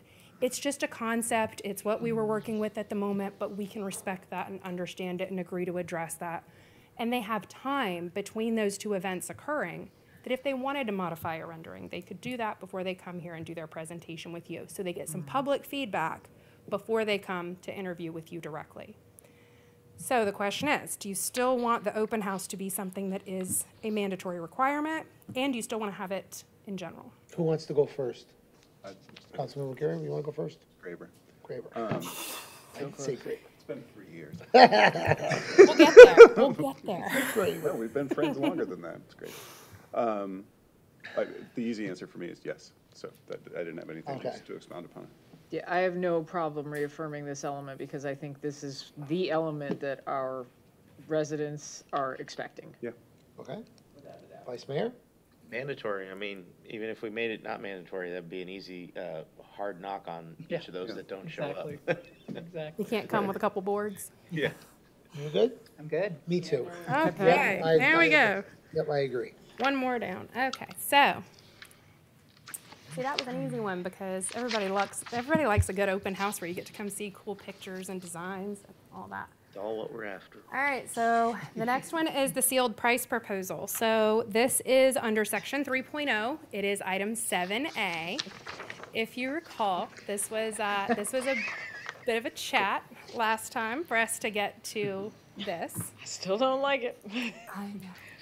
but I understand it. You understand it, right? Still don't like it, and I understand it. At the time, Councilmember Buckman was on the council when we had this discussion, and my thoughts were overruled, and I understand that. So the question is, this means that the price proposal, the financial consideration they're offering, so what they're offering to buy the land for, what this means is that offer is going to be in a separate sealed envelope from their actual proposal. It will not be opened until the day of scoring.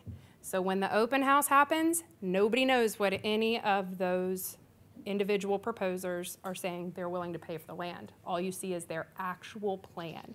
So when you're doing your initial scoring, your initial evaluation, all of that will not be influenced by whether they're offering you $5 million for the land, $3 million for the land, or $5 for the land. Because at the end of the day, when we originally came here, we all said, the primary goal is the plan. We want the best plan possible, not the highest priced proposal. And that is reflected in the scoring matrix that we're going to get to next. But that does not mean that we cannot change that today. So the question is, are you still comfortable with the price proposal, whatever that financial consideration is that they offer, even if it's $0 or $1 billion, that be in a separate sealed envelope and it's not opened until after all other scoring is done?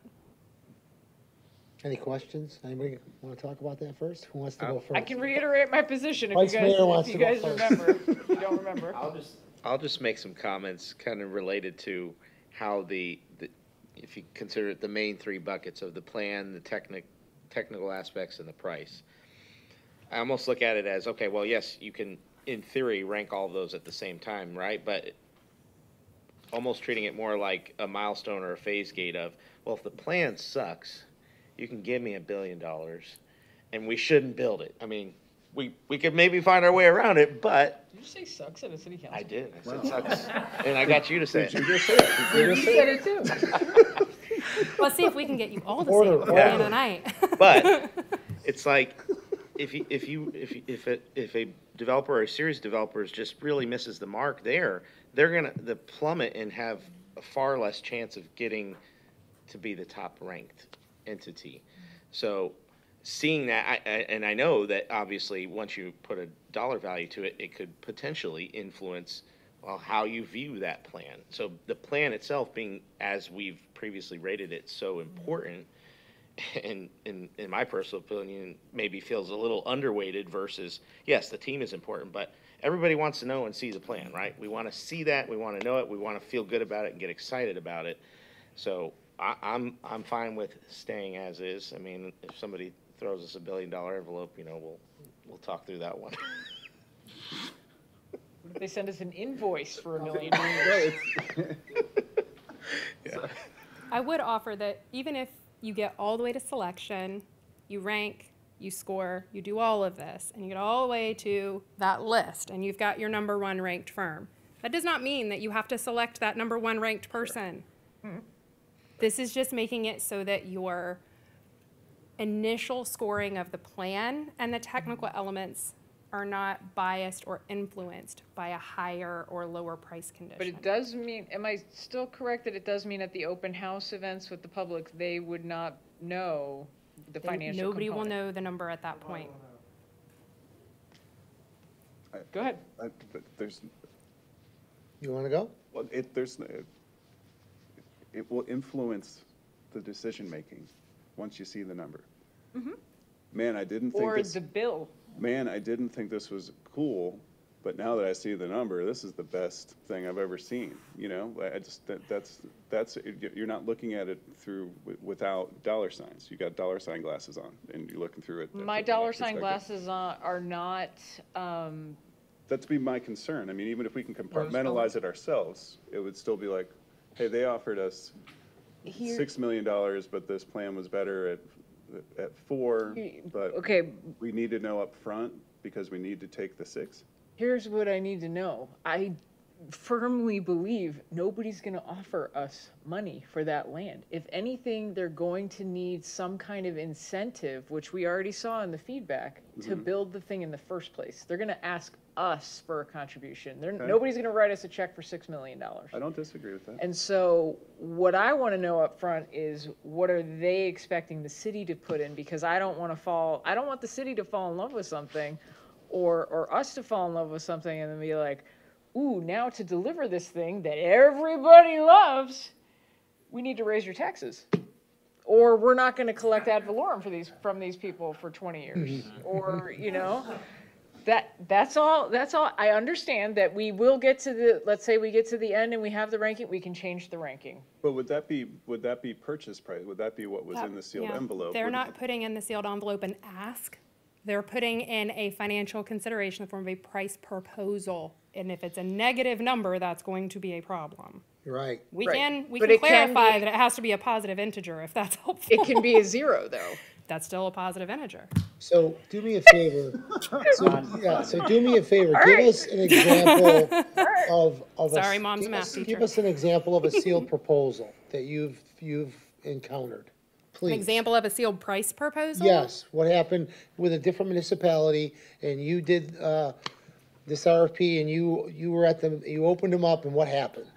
Give us an example. It's kind of hard because it's so fact specific. Most visible, we probably can refer to. Yeah. We set a community standard in Orlando would be the Naval Training Center, Baldwin Park. Okay. Anyone been to Baldwin Park? Baldwin Park was valued anywhere from a negative several million dollars to $90 million. That's quite a range. Sealed bids, the plan, 3 years to develop the plan, and 3 years to sign a development agreement. Now, where that one differs from yours is everyone built basically to the same plan, basically, a strong concept. So the bid was based on a strong concept, and all parties signed the same development agreement.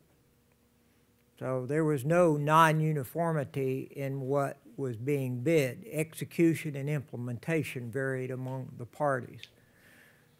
Some of the most prominent developers in the country. I think we had 5 sealed bids. And in the envelope was the magic number, just like we're talking about. So the plan in general had already been accepted as a community vision. And then it was just, okay, in the envelope is now a price. And the price was, ironically, $6 million, since that's the number we were talking about here. That was the strike price ultimately. And I think another lesson to share is if price had been the only issue, which is not what we're saying here, but if it had been the only issue, one would have just put a for sale sign in the front yard. I mean, you wouldn't even have had to waste your time with all these other things and gnawing about whether something's 5% or 10%. I mean, 2 years had been spent determining that price in this case wasn't important despite the range. But that doesn't mean that's not important to you. You're not saying that. You're saying it's worth something. But clearly, if price is the major issue, and I think before I said if it's anything more than 50%, you put up a sign, and because that's what somebody thinks the asset has value to them with some idea that maybe it may or may not satisfy what you intend. I personally live in a 100-year-old home. Okay, it's 100 years old. And we, as a married couple, have to constantly debate whether we're going to make an improvement inside this house because it's 100 years old. The value of that improvement is worth something to us. We probably still live in a neighborhood where the house is going to be removed. It's kind of like your city hall. We've just come to accept that. So, I mean, sometimes activity is divorced of price. So you had an example. I'm giving you a personal example that I deal with literally on an annual basis in my own house. But that's how it works. And I will add that Baldwin Park, for those of you who aren't familiar, is a massive mixed-use community in Orlando. It was on the old naval facility, had a lot of contamination issues, all kinds of things that had to be overcome on that site, and they did a sealed price proposal bid. It is not something that anyone is going to be shocked at seeing. Nobody that's responding to this is going to say, oh, no, they want my price proposal sealed and they're going to consider it separately. If anything, they're going to look at that as a benefit because they see you are not even going to look at that until after you've scored their plan and their team and you've gotten all the way through that process. Then we're going to open the magic envelope. If they all say 0, then you've already got your ranking right there and you ranked based on plan and it didn't matter. Thank you for explaining that. If they all come in at, a small amount of money, then it still is not going to really tip the scales one way or another. And then you're right back to your goal, which was the best plan should always come out on top, which is why the price proposal is such a small piece anyways. Any other questions? Yes, I got a Councilman. question, kind of going off of that potential of asks, right? Where they're not going to be included in terms of what is being submitted as a proposed purchase price, right? That's essentially going to come later in the negotiation process. So if those Wait, sorry, what was that? asks, Oh, if they're going to asks, be yeah. asks, that's going If to come there's later, gonna be right? asks. To where if something then gets brought forward to us from the city manager that becomes untenable, then that's when we would address it. So really, that is something that we, at least as the process is structured, we can't filter for now, correct? Right, so unless the position is that there is absolutely no way at all, I mean, this is within a community redevelopment area, so unless your position is that there are absolutely no incentives on the table, that the land is the only negotiating component, the only potential incentive that the city is willing to offer, unless that is a hard and fast position that you want to take, then yes, leave that to negotiation. If they come back and ask for some sort of assistance. Some of the things that we heard in the interviews, by the way, were not specific to asking you for cash. They were asking for help with like infrastructure and some of the public aspects of it. And, you know, agreeing to some shared parking and could overflow parking be part of it if they're having community events? There were bigger issues like that were Okay. less focused on I need you to give me money, or I need you to give me part of your tax increment for some period of years, or I need you to refund me this or that. It was more focused on, can you help us with some of the more physical components? Okay. Yeah, because there is the statement at the second to last paragraph in section 1. Because this real property asset is the single focus of any proposal, the city will not consider additional incentives, financial or economic inducements, credits, or waiving of any normal charges or fees. Does that preclude a lot of the asking, or is there still room for that in the Well, I mean, negotiation? we can soften that language if you'd like us to, but that was the position that we were at a year ago, when the consensus was, no, we are not offering anything at all beyond the land as a potential negotiating point. That doesn't mean that you can't change that language now and say that those things are discouraged, but you'd be open to conversating about them, but you don't want to make it too wishy-washy. I think, you know, we can soften that language a bit so that they know all things are up for negotiation. I think you should. I think I'd like to see that. My opinion. Anybody else have any other comments on that? I would like to hear what the developer has to say if they would like to negotiate. Keep it open.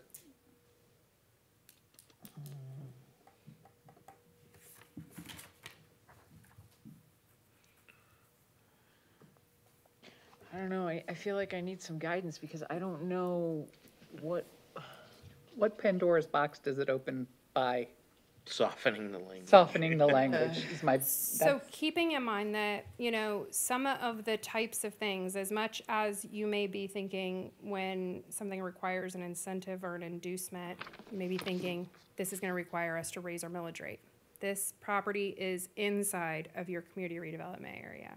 You have the ability using that platform to negotiate some rebates if that would help them in terms of property tax. You have that as something, because right now you're not collecting any tax dollars on it, really. It's generating very little tax base. So even if you said, well, we can't really do anything for you up front, but once you start producing increment, maybe we can negotiate this.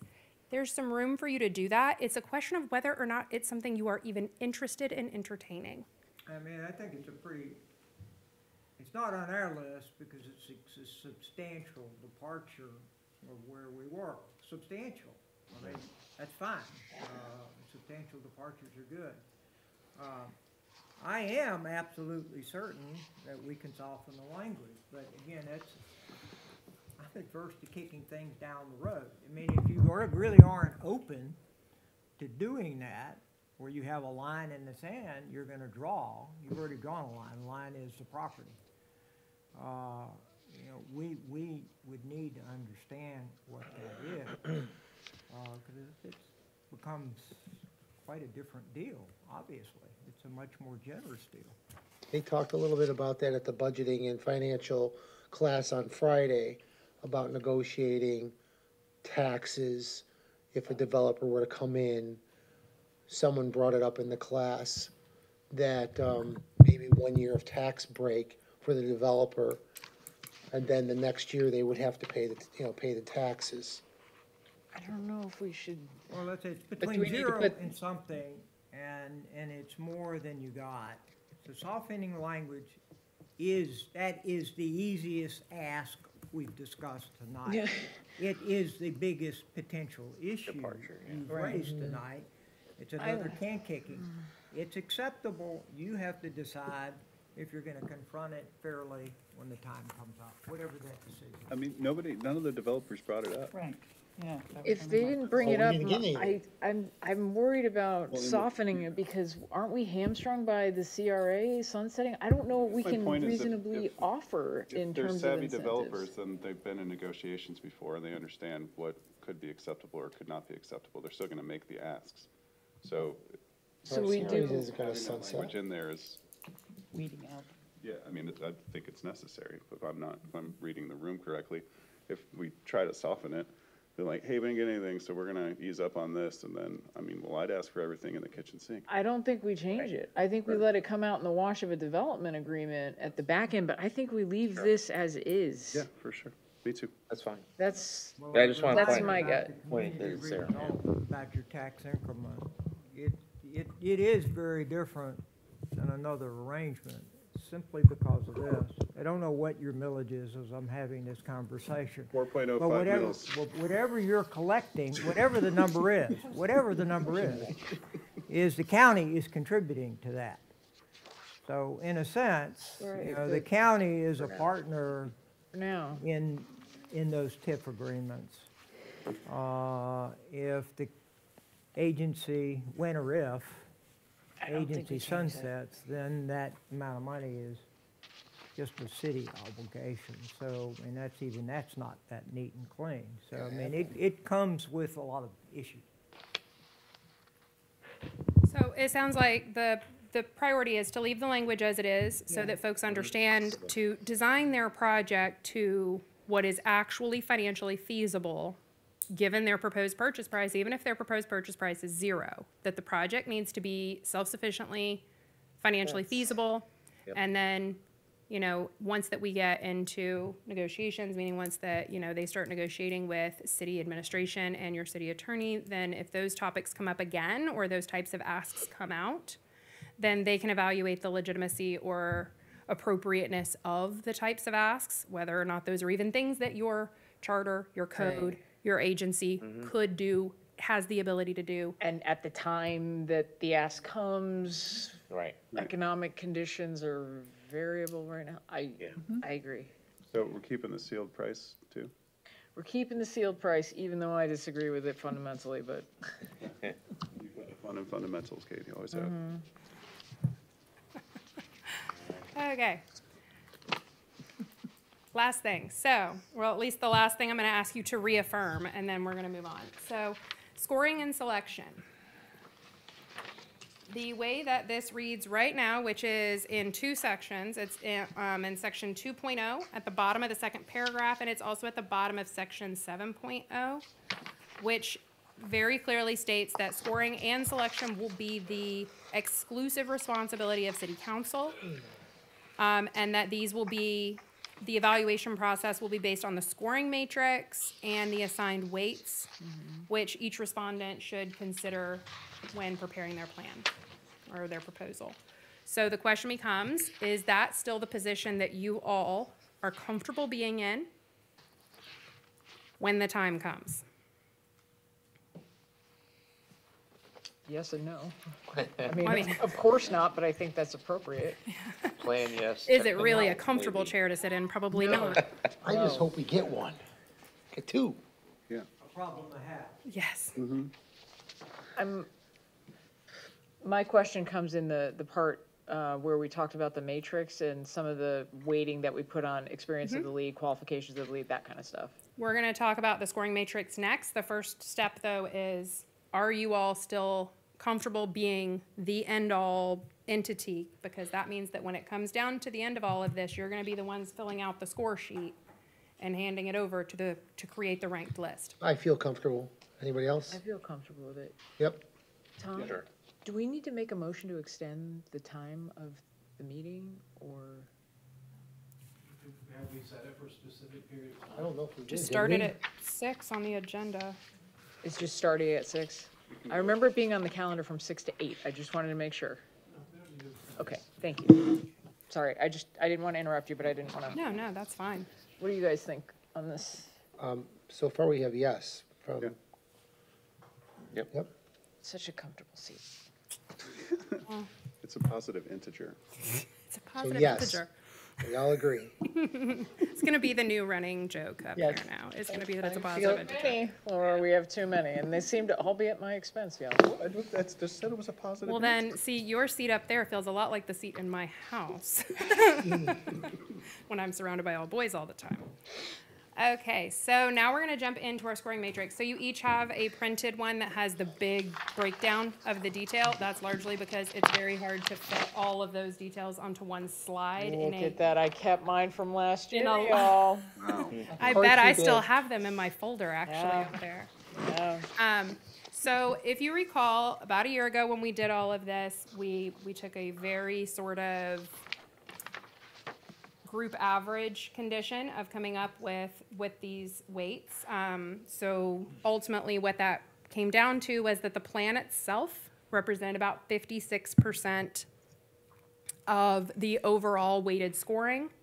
That the technical components, this deals with the actual individual that would be leading this effort, the developer, as well as their team if they're bringing on other members and are going to have, you know, sub-consultants and other team members on board with them, that comes up to 36.8% of the overall scoring, and then that the price ends up being scored at 7.2% at the end, which of course gets scored independently of your scoring.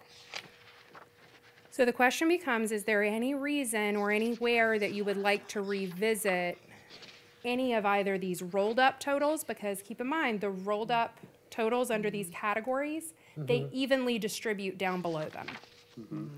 And we did that to just keep it very simple, very clean. If someone wanted to kind of use this as their strategy to build out their plan to make sure that they're getting as many points as possible, they could do that because it's all equally weighted. So if they, you know, show some treatment here, other treatment there, that kind of stuff, it would all come back out in the wash, hopefully. I remember going through that process, and we enjoyed it, but I thought we liked the results when they were ultimately tallied, right? I agree. I was okay with the results. My only question was if the feedback that we got regarding the undue emphasis that we placed on the composition of the lead versus the team, prior project examples with same lead, if that is something that we should reevaluate. That's the only section.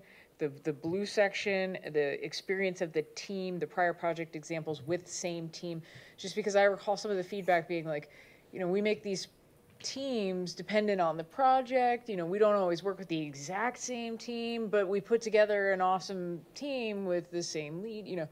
And they did express concern about that, you know, once they get down the road, they may decide to switch out to another person. So if the lead developer is not going to be acting as the engineer or the architect, they may bring in an engineering firm or an architecture firm to do some of that work for them. And if as they get down the road, they develop a relationship with another firm and they decide that they want to switch out the person that they're using for that, they don't want to be feeling like they're tied to whoever they partnered with for the purposes of this evaluation.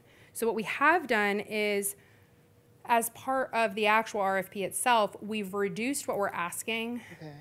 And anyway, that's sort of what Owen overviewed with us beginning, was that we've reduced what we're asking for the team qualifications in terms of the volume. But also we're sort of loosening that tether and just saying the developer at the end of the day is in charge. That's the person who's going to be held to everything that they're committing to doing, is that lead entity. So we can kind of refine the terms in that technical section if you want, so that we get a little bit away from either we lower the percentages, which I'm reluctant to do because we did get here in sort of an averaging mechanism, but we could sort of change how these are worded so that maybe it's less about the qualifications of them as a team and more about prior projects that they have produced or that the individuals on the teaming entities have produced. Yeah. But also if you're just the developer and you do it all in-house, like GAI, we're one-stop shopping, right? We're engineers, we're urban planners, we're landscape architects. So what if in prior project examples we just take out with same lead from both of those? Because I'm interested in the team's prior projects. The architects might have awesome prior projects, which gives them the same percentage weight, even if they didn't do it with the same team. Because the other ones that don't say with same lead, I think are fine, and the percentages I think are fine, because I am interested in the experience of the lead, the qualifications of the lead, the prior project examples of the lead, you know, but I don't necessarily think it has to be with the same same team. I think the again- question would be that we want to make sure that we understand what their role was. That's an interesting aspect, yeah. Because I can tell you that in some situations, we've seen stuff come through that it's, and I'm sure y'all probably don't realize this, but like when you go to hire consultants, sometimes consultants present qualifications for things that they didn't do at their current firm. They did at a firm they were Yeah. with previously. Yeah. And maybe they weren't the lead on that work that they did previously, but they presented as experience, so you assume that they have that qualification. So we want to know their role. So even if it's a team person and they're like, oh, this is my, this is a prior project example, what was your role in that prior project? Okay, yeah. Was it, Yeah. just a small piece, or were you a big chunk of that? Because Did you print the pictures, or did you take the pictures? Exactly, did you just draw the picture? Right. But this also goes back, this is why the pre-bid even becomes more important. Okay, so we're saying you're the guy that's in charge, or the woman that's in charge, you're running the show, you're acknowledging all this, and this particular item is something that we really were going to expand upon in the pre-bid conference in exactly the way Laura's doing now. And what the RFP didn't say, which would have been something that we would have answered exactly the way Laura described, is we're not saying in this that, and I don't think the development agreement would contemplate that this entire team necessarily stays in place for 6 years. I mean, you're not controlling the developer, which is why the developer's in charge.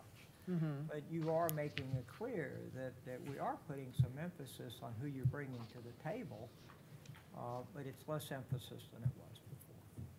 And also that, you scored them based on these things. So if they try to swap out an architect with, 35 years of experience and 40 similar projects under their belt where they were the lead architect with someone who's maybe produced 2, you want to make sure that it's clear to them, look, you presented us this person who's done this so many times before and has showed us they're capable of designing this, and you now want to bring in someone else after we've already ranked you first, and now we get into... Then that way it gives you a little bit more of a position to say, look, this was part of your scoring. This is part of why you were selected. It wasn't all of why you were selected, but it was certainly part of it, and it contributed to your overall scoring. So that may encourage them also to keep more quality and qualified team members to try to up their team score. But we can change that so that instead of it saying prior project examples with same lead, it could say prior project examples and role of lead for the first one, and then and role of team for the second one. So that way they understand we're looking for those examples along with what their role was in those examples. I like it. We all agree? Oh my gosh, that was way easier than I thought it was gonna be. Just flying right through now. Okay. Now we get to the fun part. So hypothetically, we are going to get a whole lot of proposals. Good. Hypothetically. Optimistically, hypothetically, and hopefully, we are going to get a bunch of folks that submit proposals back on this. And like I said, we'll have a better understanding of all of this at that pre-proposal, because if they don't call into the pre-proposal, they're out right away. They can't make a proposal after that. So we'll have a pretty good understanding from that of who our current response pool is. And I'm sure, your city leadership and city staff, as well as Mr. Trask, I'm sure have seen that a lot of times when you have these mandatory things, there'll be tons of people on those calls because they want to make sure they get their name down if they decide to submit. But we'll also be able to gauge that a little bit better once that pre-proposal conference happens or the pre-bid conference happens. But ultimately, in the event that you do get several proposals, and by several I do mean if you were to get 5, you could easily have the trade show style open house, collect comment cards, still keep this in that same way if you only got 5 proposals. And you wouldn't need to narrow that down to make that a feasible and effective process. But let's say you get 12 proposals. Now we've got 12 developers in a room where the public's trying to come and engage with 12 different teams and review 12 different, it's a lot. It would be incredibly overwhelming, and I don't know about y'all, but that would feel like sensory overload to me. It's like, can I take their plan and mix it with their, at some point you just reach a point of diminishing returns. So if there were more than 12, we think it's probably, or more than 10, we think it's probably reasonable to say you need to shortlist. which means before the open house, there needs to be a reduction in the number of folks that you went from your 10, you got down to a shorter list, and that's who you're gonna welcome to the open house, that's who you're gonna invite to interviews and selection. You're basically gonna take the rest of them and say, thank you for your proposal, here is your deposit check back. Thank you for thinking of Oldsmar, and we hope you keep us in mind in the future. But that ultimately, they've been removed from consideration. Now, this is just so that you do not have 1,000 of these things to go through, and I know that 10 doesn't seem like much, but when you have to score 10 of them, interview 10 of them, have 10 of them out here with their big pictures and boards and getting comment cards back, and the public trying to engage with 10 different development teams, it's going to become unwieldy. So the purpose of this conversation then is to say, who and how are we going to go about shortlisting? So we have that necessity because we're opening this up now, that there's the potential. It does not guarantee that you will have a large number of responses. If we don't have a large number of responses, it's a moot point. But if we do, we need a plan in place that's in the RFP that explains to respondents how a short list will be arrived at in the event that it's necessary. So, to that point, we essentially have 3 options for doing this. And of course, everything comes with pros and cons. But option A would essentially be that you all, just as you're going to be the ones to make the final selection and scoring, that City Council itself would determine that short list. That means that you all are going to receive all of the proposals, and that you would then need to determine sort of which 5, 6, 7 of them you would like to identify as moving forward in the process, and which ones you would like to discontinue moving forward with. Option B would be that we do essentially an initial review, kind of like we did with the LOIs, where we gave you some feedback on the completeness, the overall, quality of the team, of, some more of sort of the objective components, where we gave you some feedback and some guidance, but then ultimately it would still be you all who decide on that short list. Option C would be that you all don't see those initial proposals until the short list is established, that y'all would then not see the proposals until only the shortlisted entities. We would come up with that short list using an objective criteria. We would not be scoring. There would be no score awarded. And we would just use, is it complete? And then go into more objective standards. How many years of experience does the developer have? Those types of things that we can then, really quantify as some sort of a method to narrow the list down. All of those have pros and cons. And I know y'all love my pro-con lists. So in the event that the City Council determines the short list, this is certainly the highest level of transparency, right? Because you're gonna have to do that at either a workshop like this or a public meeting, and the issue is it may be a lot. We don't know how many proposals we'll get. Some of the cons. This could sort of then result in a de facto scoring where inadvertently you essentially score these things in public. And then people assume that's what you would score them after the fact. And that's just something that can happen. Now And it's not something we're all fully in control of when it does happen. It just occurs. It's a slippery slope sometimes. The public consensus process, that process of you all discussing it amongst yourself, could also then potentially influence or cloud public opinion. And then that may impact the public's engagement in the open house, which is of course what we want to discourage. We want the open house to be effective and functional.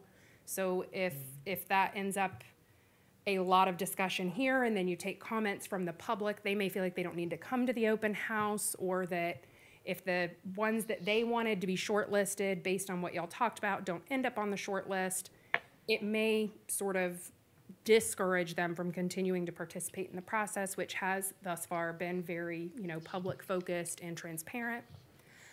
This is of course likely the longest process.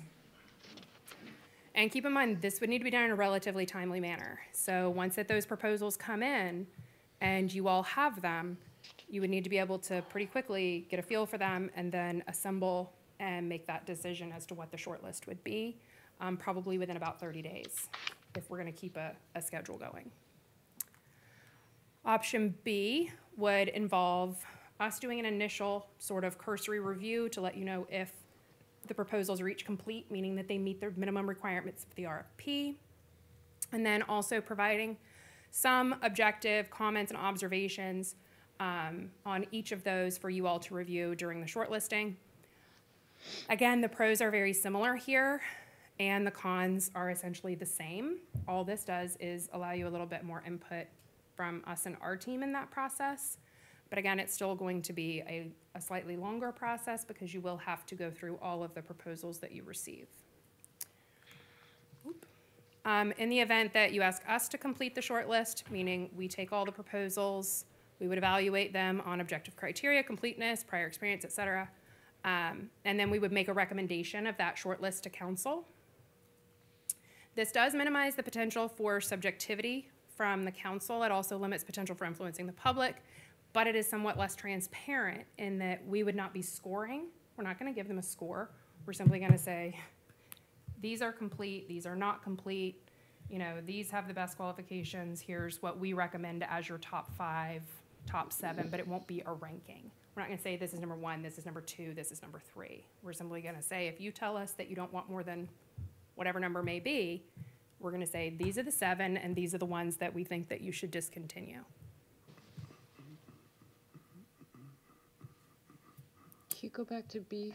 I was just going to say, could you go back one? Yeah, Mhm. thank you. Yeah. And do you have a current guideline as to what you would use if you were doing it? No, but I can tell you this. We did this for the LOIs. So when we went out for LOI, this is essentially what we did for the LOI. We didn't talk about, we didn't say this project is pretty and this one's not, or we really like what they did here and we don't like what they did there. We basically said they either competently and completely responded to the RFP, they addressed the topics that were asked of them to be addressed, and whether or not they really, you know, kind of followed the requirements, but also we did speak to their experience as working with public entities on public projects. These things are all, you know, sort of quantitative, objective statements, and we did not get into whether we thought their prior project experience was good or bad, but just that it existed.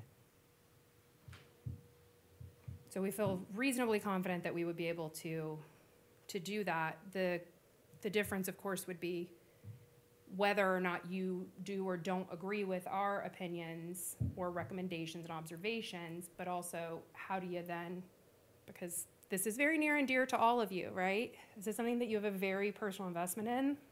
You've been sitting up there for 2 years on this. How do you take the subjectivity hat off to shortlist? Where you don't look at the plan and say, I don't like the design, so they're off my shortlist. Or I don't like the architectural treatment, so they're off my shortlist. But maybe you didn't really give them a full understanding of everything they were presenting.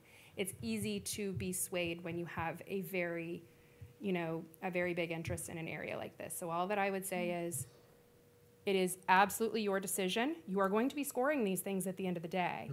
What we want to do is avoid any, you know, potential discouragement from the public for participation, or to avoid, like I said, a de facto scoring condition occurring, because this would all have to happen in public. So And it may not be necessary if we get down to that point. We just don't know yet. if under option B and option C, both are coming as recommendations to council, because you guys can't necessarily tell us, okay, you're going to shortlist from, you know, 9 to these 5. It would be a recommendation either way.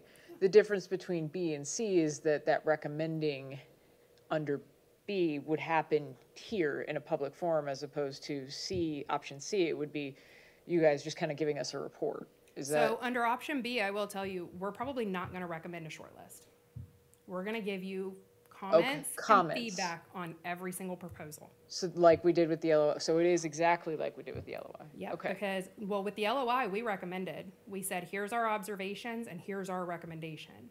And we made you a recommendation of the 5 that we thought you should shortlist, which so B is just observation. these are just gonna be observations. We're not gonna tell you to go this way, that way. We think it's these 5, we think it's these 7. We're just gonna give you, because you're gonna have the plans. You're gonna have each of these proposals. So all we're gonna do at that point, if you're gonna be the ones making that call, is we're just gonna provide you with some comments and observations to say, this one was complete, this one wasn't complete. You know, this one has a lot of public experience. You know, this one, and this one, good public experience. This one, and this one, less public experience. This one, you know, it's gonna be very simplistic feedback on those, because ultimately, you're gonna review every single one of them in that situation. So our observations need to be to each of them, not just to the ones that we would recommend a short list on. Okay, go ahead, Vice Mayor. Would there be a way to where it's not just a single assignable attribute for each submission to say meets criteria or not? Basically, we would have several criteria that defines a comprehensive response to the RFP, right? I don't know if it's 5, 10, 20 things to where it's purely not even any analysis of good, better, best, but does it meet the criteria or not? And meets it or doesn't meet it for however many attributes of each submission. So then there's completely what could be perceived as influence from GAI to the council versus they checked all the boxes or they didn't, or they checked some.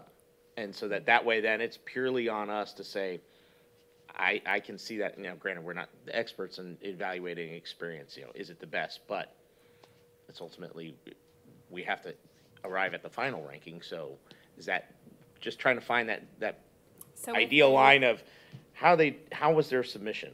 Was it a sufficient submission Yeah. or not? Yeah, I think that's a good point. So Owen said, kind of like pass fail. And I'm like, yeah, sort of like that. But Very cut and dry, right? the thing with that also is an incomplete submittal, or a submittal that doesn't check the boxes, really shouldn't be in the mix at all. So Right. that's sort of what we mean by, we're gonna go through and see if they did what it says to do. Did they give us this many resumes? Did they give us this many of this? Did they provide specific this, that? I mean, we're gonna go through those things that actually say what they're supposed to include in there, and that'll be the checklist that we say, yes, it's a complete submittal, no, it's not a complete submittal. And then if all of them end up being complete submittals, by that, you know, structure, then we'll go from there in terms of then saying, okay, well, we have to go to the next level of detail on that. So now let's talk about some of the things that are on your scoring sheet, but that are not subjective, you know. Things like the architectural scale and massing respective to the street frontage is subjective. But the amount of public sector experience of the lead is not. They've either had experience in the public and they've got some examples, or they don't and they haven't, or maybe they have 1, or maybe they have 5. Those are quantifiable things that we can point to, that we can then start to build a short list based on. But the plan itself is still gonna remain the plan itself. Right. And most of the feedback in the plan is just not something that you can have a short listing based on. Do you want to pick one that you'd like to do, Vice Mayor? You want to go first? From my perspective is having everything that is black and white, no subjectivity whatsoever. That's just, here's the facts, here's the high level, what we can extract out from each of these submissions to say, now it's on all 5 of us to digest and form an opinion on. So that's more or less along option B, just being specific as far as how what that breakdown and what is the deliverable that we expect from GAI, so that when we're gonna be in a public meeting processing and discussing it, we know what we're expecting what the public's gonna expect for us to proceed with. Okay. We have a B. How about Councilmember Gannon? I'm similarly minded. I can't sacrifice the transparency in choosing option C. I don't want to sacrifice the objective analysis of a consultant that we are paying to give us their expertise from option A. I also think that option A is not realistic in terms of a time frame and could cause a similar kind of chaos than if we didn't shortlist at all. So I am kind of leaning toward option B. But I think that emphasis needs to be on really trying to avoid the de facto scoring so that, you know, they don't get to an open house or the public doesn't see, well, clearly city council's already going with, you know, ABC company and, you know, we haven't even had a chance to look at it yet, you know, that kind of thing. It just can't happen. Otherwise, this whole process is for naught. All right. Councilmember Grimes? Agree with both council members. B is where I'm leaning, just what Councilmember Gannon said with regard to the transparency. That's what our residents want. Councilmember Kramer? Yeah, I agree with that, especially the transparency part. And then we, as Vice Mayor had discussed as well, was what I was thinking. I'm not a developer, so we have consultants that provide us with the information and the feedback, understanding the industry, and I think that's necessary information, but ultimately the decision-making lies with us. So B. We have a consensus, it's B. Okay, so in the event that it's B, and I did hear you all kind of say the same thing, which is that you want to sort of try to stay within the more objective criteria for evaluation. Is there a desire for that to mean that you don't see the actual plan element for the short list? Are you saying the plan is going to be in a sealed envelope? I'm saying you won't see it till after the shortlisting. I'm just trying to help out, okay? Because this is one of those things where you may say, this is obviously the most qualified team, this is obviously a complete submittal. I don't have a problem with that. Then you look at the plan and you say, but I don't love their plan. Well, then And that's Well, almost that's- putting more we- emphasis on the technical, right? Yeah, Just so for then, the short- short, Are you guys- just for the short listing. just for the short listing, are we only looking at the blue, essentially? Yeah. Primarily or exclusively, I guess. Yeah. And then you could always, I mean, there's other quantifiable things here in the scoring that you could look at. Things like cost of construction is something we ask them to provide us. So those are dollar values, but do you really want them to, because we're going to have to put this in the RFP, essentially how the short list is going to be arrived at. But we don't have to be detailed. We just need to say it's going to be based on a few criteria, and we can give examples of them. We do not have to be super specific and say these are exactly the criteria that the short list will be established on. But is there anything like that that you want us to work into a shortlisting approach in the event that it's necessary? So hard because, right, we're back to the 51% rule. If the emphasis is on the plan, Right. don't But you we're want to not- see the plan? Don't you want to see the plan? Right. I mean, I can tell you if the thing looks like an Amazon warehouse, I don't care if they meet all the stuff. That's not what our residents asked us for, and Right. they ain't coming on the short list. I know the de facto scoring, but Yeah. I don't know. What do you guys think?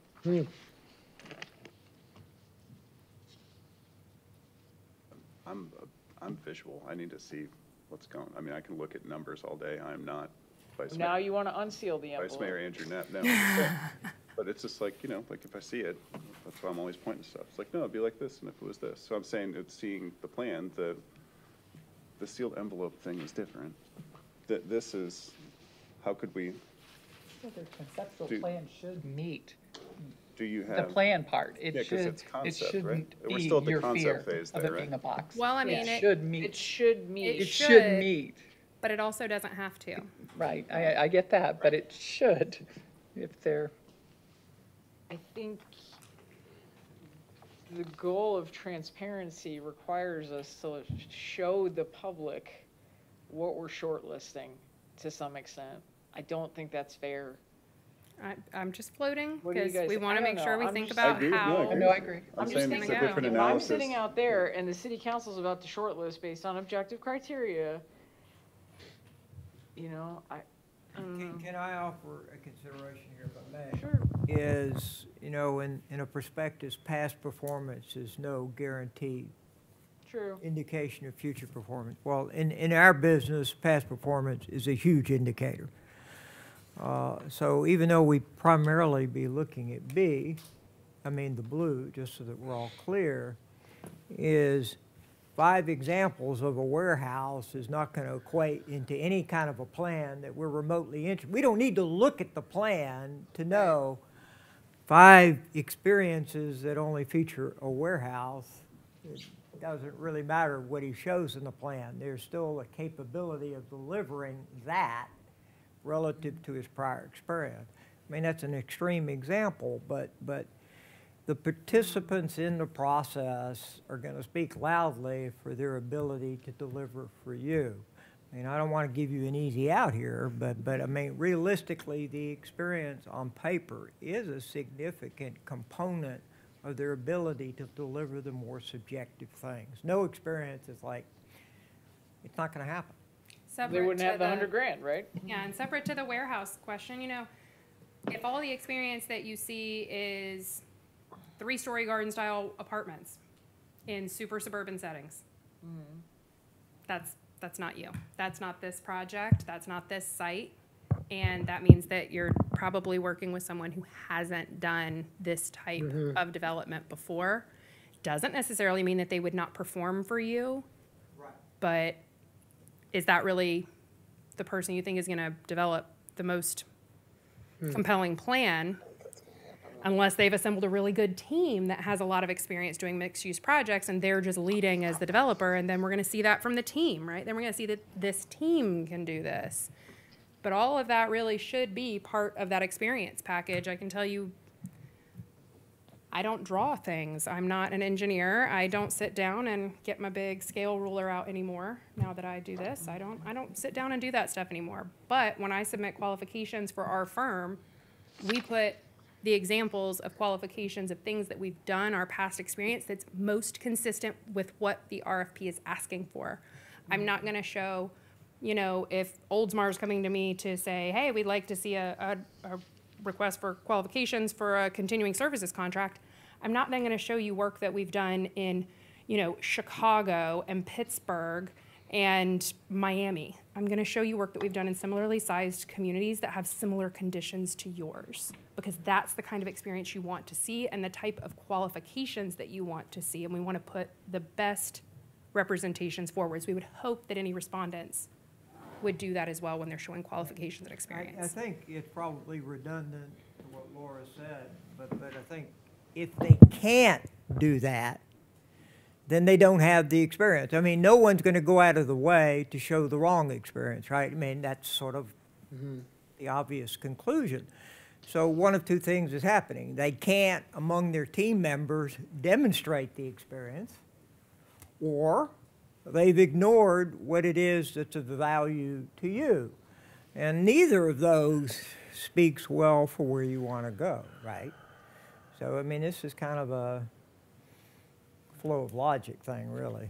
So that's really the only reason I ask if you want to have the shortlisting be based on something other than the plan. Is that something that you feel like would help and sort of avoid this essentially influence or de facto scoring condition if we're not actually talking about the plan itself per se during the shortlisting, that we're more talking about the developer, the team, their qualifications, their past experience, their past performance? That way we can shortlist based on them, and they understand then, hey, I better put my best foot forward because the shortlisting is going to be based on our past performance, our experience, and our qualifications. And then my plan needs to live up to that. Couple comments. Just food for thought. Go ahead, Yeah. Vice Mayor. So, first off, I think part of an element of probably where we're perhaps concerned of, well, the risk of not seeing the plan up front, right, and shortlisting before that is, well, if we go to too tight of a shortlist, the odds increase of having plans that are not ideal, right? Versus if we shortlist to 7, is the odds still there of having 7 plans that we all completely dislike? It's probably better, but obviously we don't want to have too large of a shortlist. Specifically then, as it relates to reviewing based on technical, and I guess this will be a question for Laura, is if we're going to get into or get some sort of summary of prior project examples, will we be presented with imagery of prior project examples, or that then we're going to go investigate on our own and see, because we might see things we really like versus not. And again, now that's that visual element that's almost teasing the plan, perhaps. So I don't know if it's just, hey, we're going to sum it up and leave it blank as to what this name of the project is. No, I would hope they give you imagery of Okay. past projects and past experience. If they don't, We see those garden style things and we're like, eh. You'd be like, Versus we see some variety of like, It's oh a- man, all these It's a projects nice look fantastic. sprawling suburban It's apartment just not complex. the new project, the one that's being proposed. Like I said, this is just something I want to throw out there to you all as something to think about. You do not have to decide this right now. Yeah. We can certainly, we have some time. We're going to be developing the actual RFP edits to get back in front of you, hopefully for your approval soon. But it's just something to have in the back of your mind. If option B is the direction you want to go, we want to avoid getting into a situation where we give too much away before the shortlisting has even really happened. And we certainly don't want to get into a situation where the public feels like they don't need to participate in the open house, which is hopefully the time that they will come and have those conversations, give us quality feedback that we can then use going forward. Because remember that public comment is actually part of your scoring of the plan from the open house. It's 4.6% of your plan scoring is feedback from the open house. So if we don't get a good turnout at the open house, if folks just don't come because they feel like minds are already made up from the shortlisting process, that hurts us in scoring down the road. So I just, in the back of your minds, Yeah. keep this little nugget You know what there. you know what I'm scared of? I'm scared of cutting someone that we perhaps should have included. I think that's what bothers me. And we may not need to shortlist. Yeah, This I know. is a I know. this is one of those, we don't know if Yeah. we're gonna need to. We don't know. But we do need to decide at what point you are going to determine there needs to be a short list. Because that How many is too many? How many is too many, right? And you can always waive the right to shortlist. You can always put in the language for the RFP, you can say that under this certain circumstance, there absolutely will be a short list. But if the number of proposals is between this number and this number, the city may waive the right to shortlist. And those are options that we can present in the RFP, but we really need to know how many is too many. Like 11 or more wasn't the number 10 when Laura was just speaking? I mean, that would be my suggestion. I think more than 10 It sounds like more than 10 is too many. I mean, it is. I mean, think about being somebody from the public. If you got to walk around to 10 different stations, they're sitting like sampling Girl Scout cookies. Yeah. When, shoot, give me 50 stations for that concept. But when it's a situation like this, you're gonna get fatigue after a certain amount of that. And if anybody else is like me, you end up dragging your kids to these things, and as much fun as they have at the first two, they are out of it and done after that. Personally, I hope we get 10. Yes, I hope we get 10. But can I'll be 10 happy be with done? 5. Can 10 be done in an open house? Is that too many? Is more than 10 the threshold? Because that is something we need to make sure that we are clear about in the RFP, that you have the right to waive the shortlisting. You're going to reserve that right. That right will be held with all of you.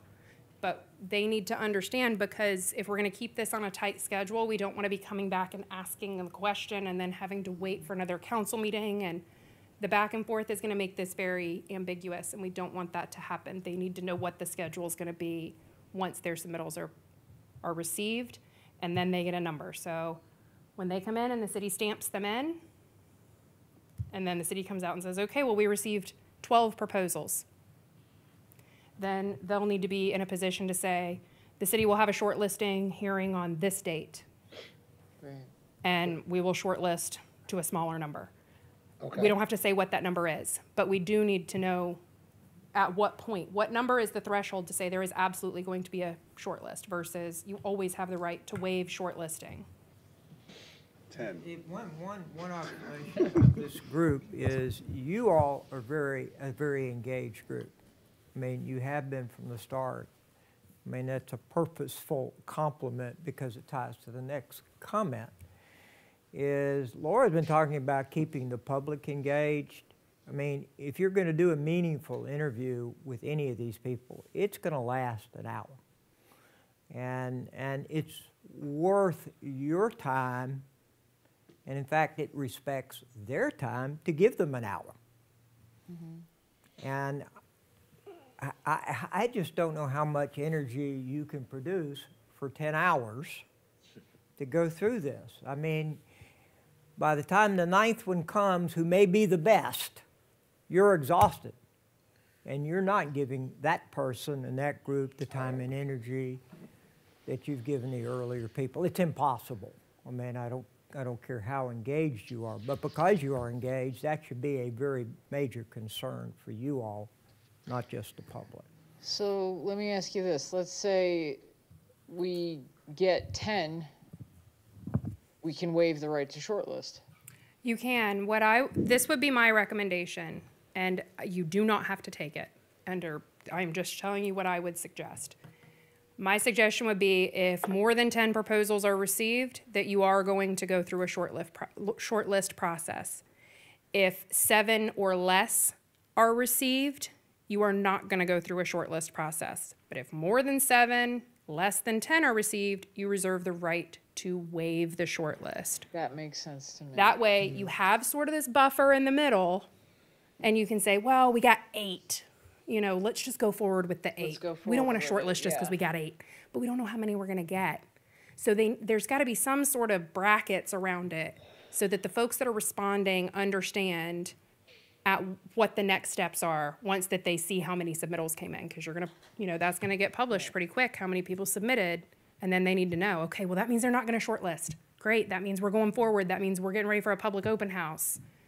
Yeah. Because we're going to have to say that there's a potential for shortlisting because we don't know how many we'll get.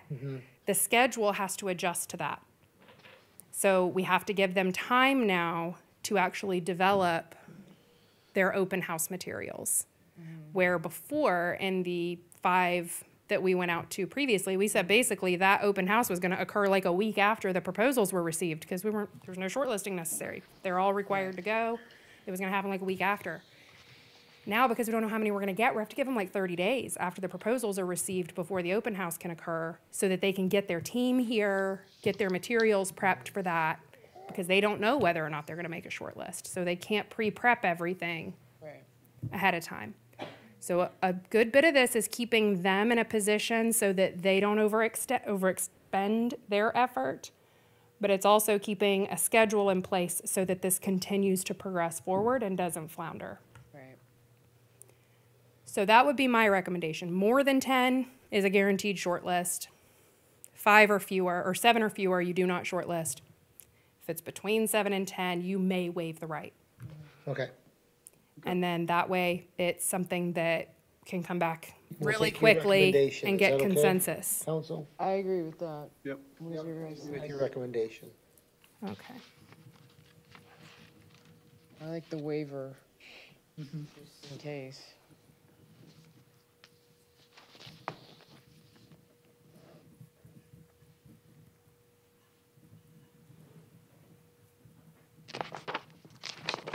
It's the only other question. Well, you said we don't have to define it now, is that if there are more than 10, what will be the shortlist number? It is more than 10. That we do not have to decide until don't we have to actually do decide. it. Yeah. Right. We can just say, this is the shortlist. It could be 9. It could be 10. I mean, you don't know because you don't Yeah. know you don't know how many of them are actually going to make complete submittals. Yeah. So I mean, you don't know what your shortlist number is going to be. It's just going to be a shortened list from the 10. And you may end up with 7 still. You know, you may only remove 3. That's one of those things that we won't know until we get the actual proposals and we can go through them. Okay. All right. So we have consensus on proceeding based on option B. Yes. We now have our shortlist standard. Yikes. It is sensitive. Ooh. Yeah, that thing's touchy. Don't I'm go not past even- it now. I'm not even pushing buttons. It's magic. Oh, cool. Okay. Did she fix it? Angels back there. Okay, so our last piece of the puzzle is a general idea of timeline. So because we have this shortlist component that has to be factored in, and that's what I was just talking about. 5 days. If we're talking about RFPs published on day one, within 2 weeks after that, it's gonna be the mandatory pre-bid. And then within 60 days after that is when their proposals are going to be due. Then we need time to do a shortlisting, to get it advertised and onto your agenda so that you all can evaluate.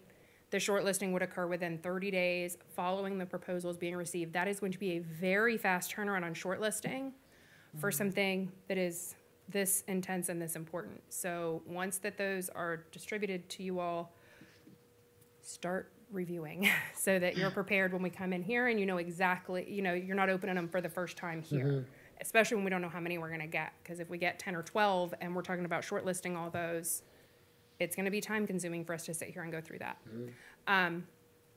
Because we don't know if a shortlist will occur or not, we want to make sure we give that 30 days between the shortlisting and the open house so that folks have an opportunity to prepare for the open house, but also to make sure that they can actually come here and be present for the open house.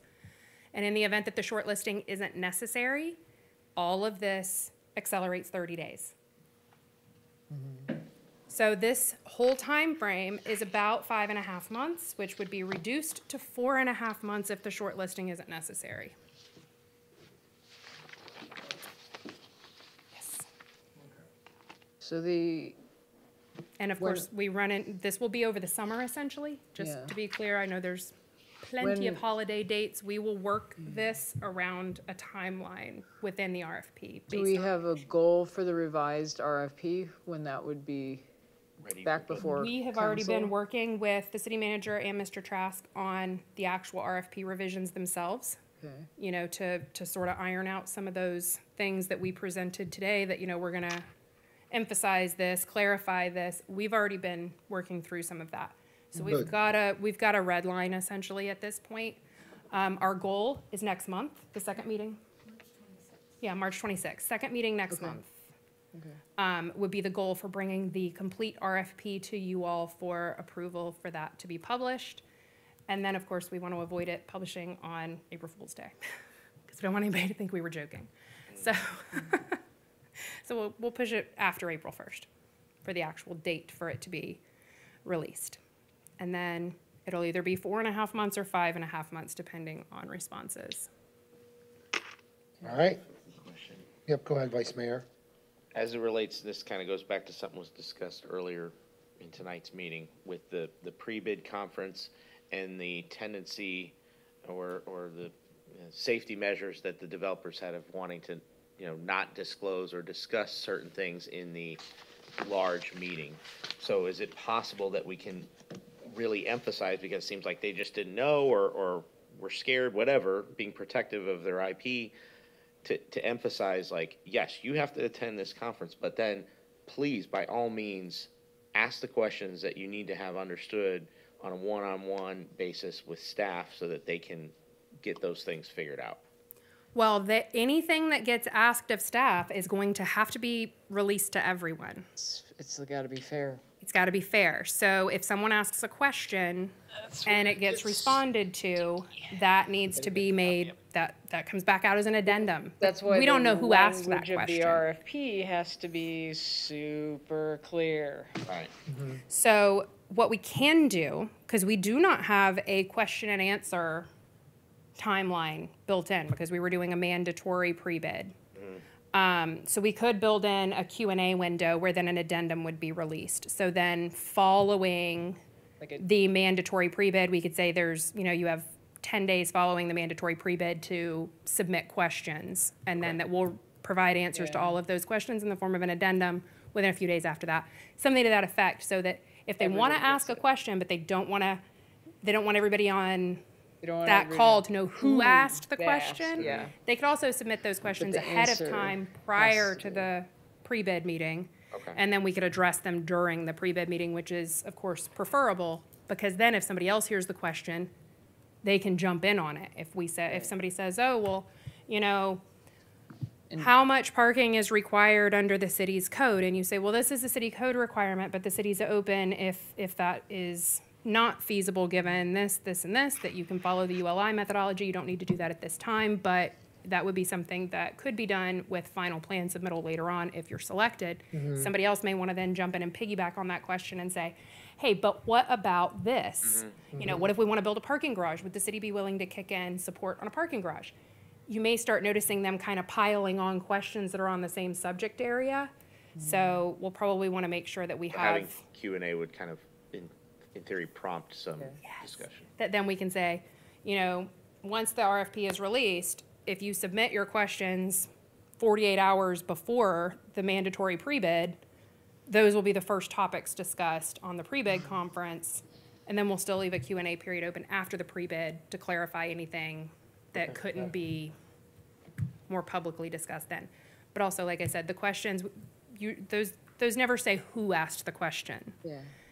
That's only going to be clear and obvious during that conversation, during the pre-bid. But also during the pre-bid, because we're only saying, send us your one person, we won't end up with 4 people from the same firm on the call, Yeah. which was something that we had happen in the original one, and it's like, So is 14 days, is 2 weeks from publication to mandatory pre-bid kind of an industry standard? I mean, if we push it out much further than that. I don't want to, but I also don't want people to not come because it's too quick. That's my concern. I want it to happen as quickly as possible, but I just don't want to inadvertently 2 weeks exclude- is not a super long period of time, but it's not that short. Okay. And since the initial RFP went out to just the 5 shortlisted firms, you all have gotten some now inquiry because people then heard that nobody responded from those 5. So then you've had some folks show up at your council meetings saying, hey, what are you going to do about this? When is this going back out? Yeah. You know, if you're going back out, we want to be in the room, you know? So there may be a little bit more known condition that people know this is coming. So there may be less concern about that being a short period of time in terms of turnaround. But if you want to extend that out, we could. I just wouldn't push it closer to the proposal date. If you're going to push that 15 days to say 21 days, then add another 7 days onto the whole process. Yeah. Because you still need to give them a good 60 days to To respond. make the, yeah. Okay. That's one of the things that I always get frustrated by as a consultant is when the pre-bid meeting is 2 weeks before the proposal's due. Yeah. Then there's And you're like, that gave me no time based on your feedback to take to it. then apply it and put together a good proposal. Yeah. So the pre-bid being as early as possible and then them having more time to prepare is certainly desirable. But we can leave the Q&A period open after the mandatory pre-bid I agree with for that. some time, and then we can issue an addendum if needed. Okay. That sounds Anything good. else? Nothing for me. We good? All right, well, thank you so much. I Look think at that, we're good. consensus. We're good. I think we all agree, yes. And thank you so much, you guys, for coming out and being here with us. I know Felicia's very happy. Well, thank y'all, and we'll, I don't know. She doesn't look very happy. we got about a month to go. I would classify it as content. Everybody in the room looks content. All right, All well, right, thank anything you for the all. record? All right. Thank you, guys. Meeting adjourned.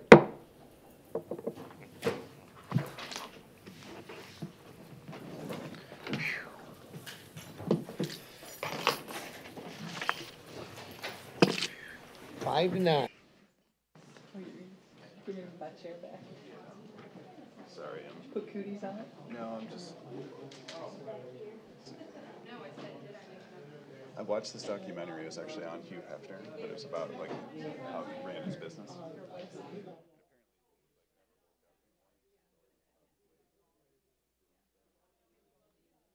So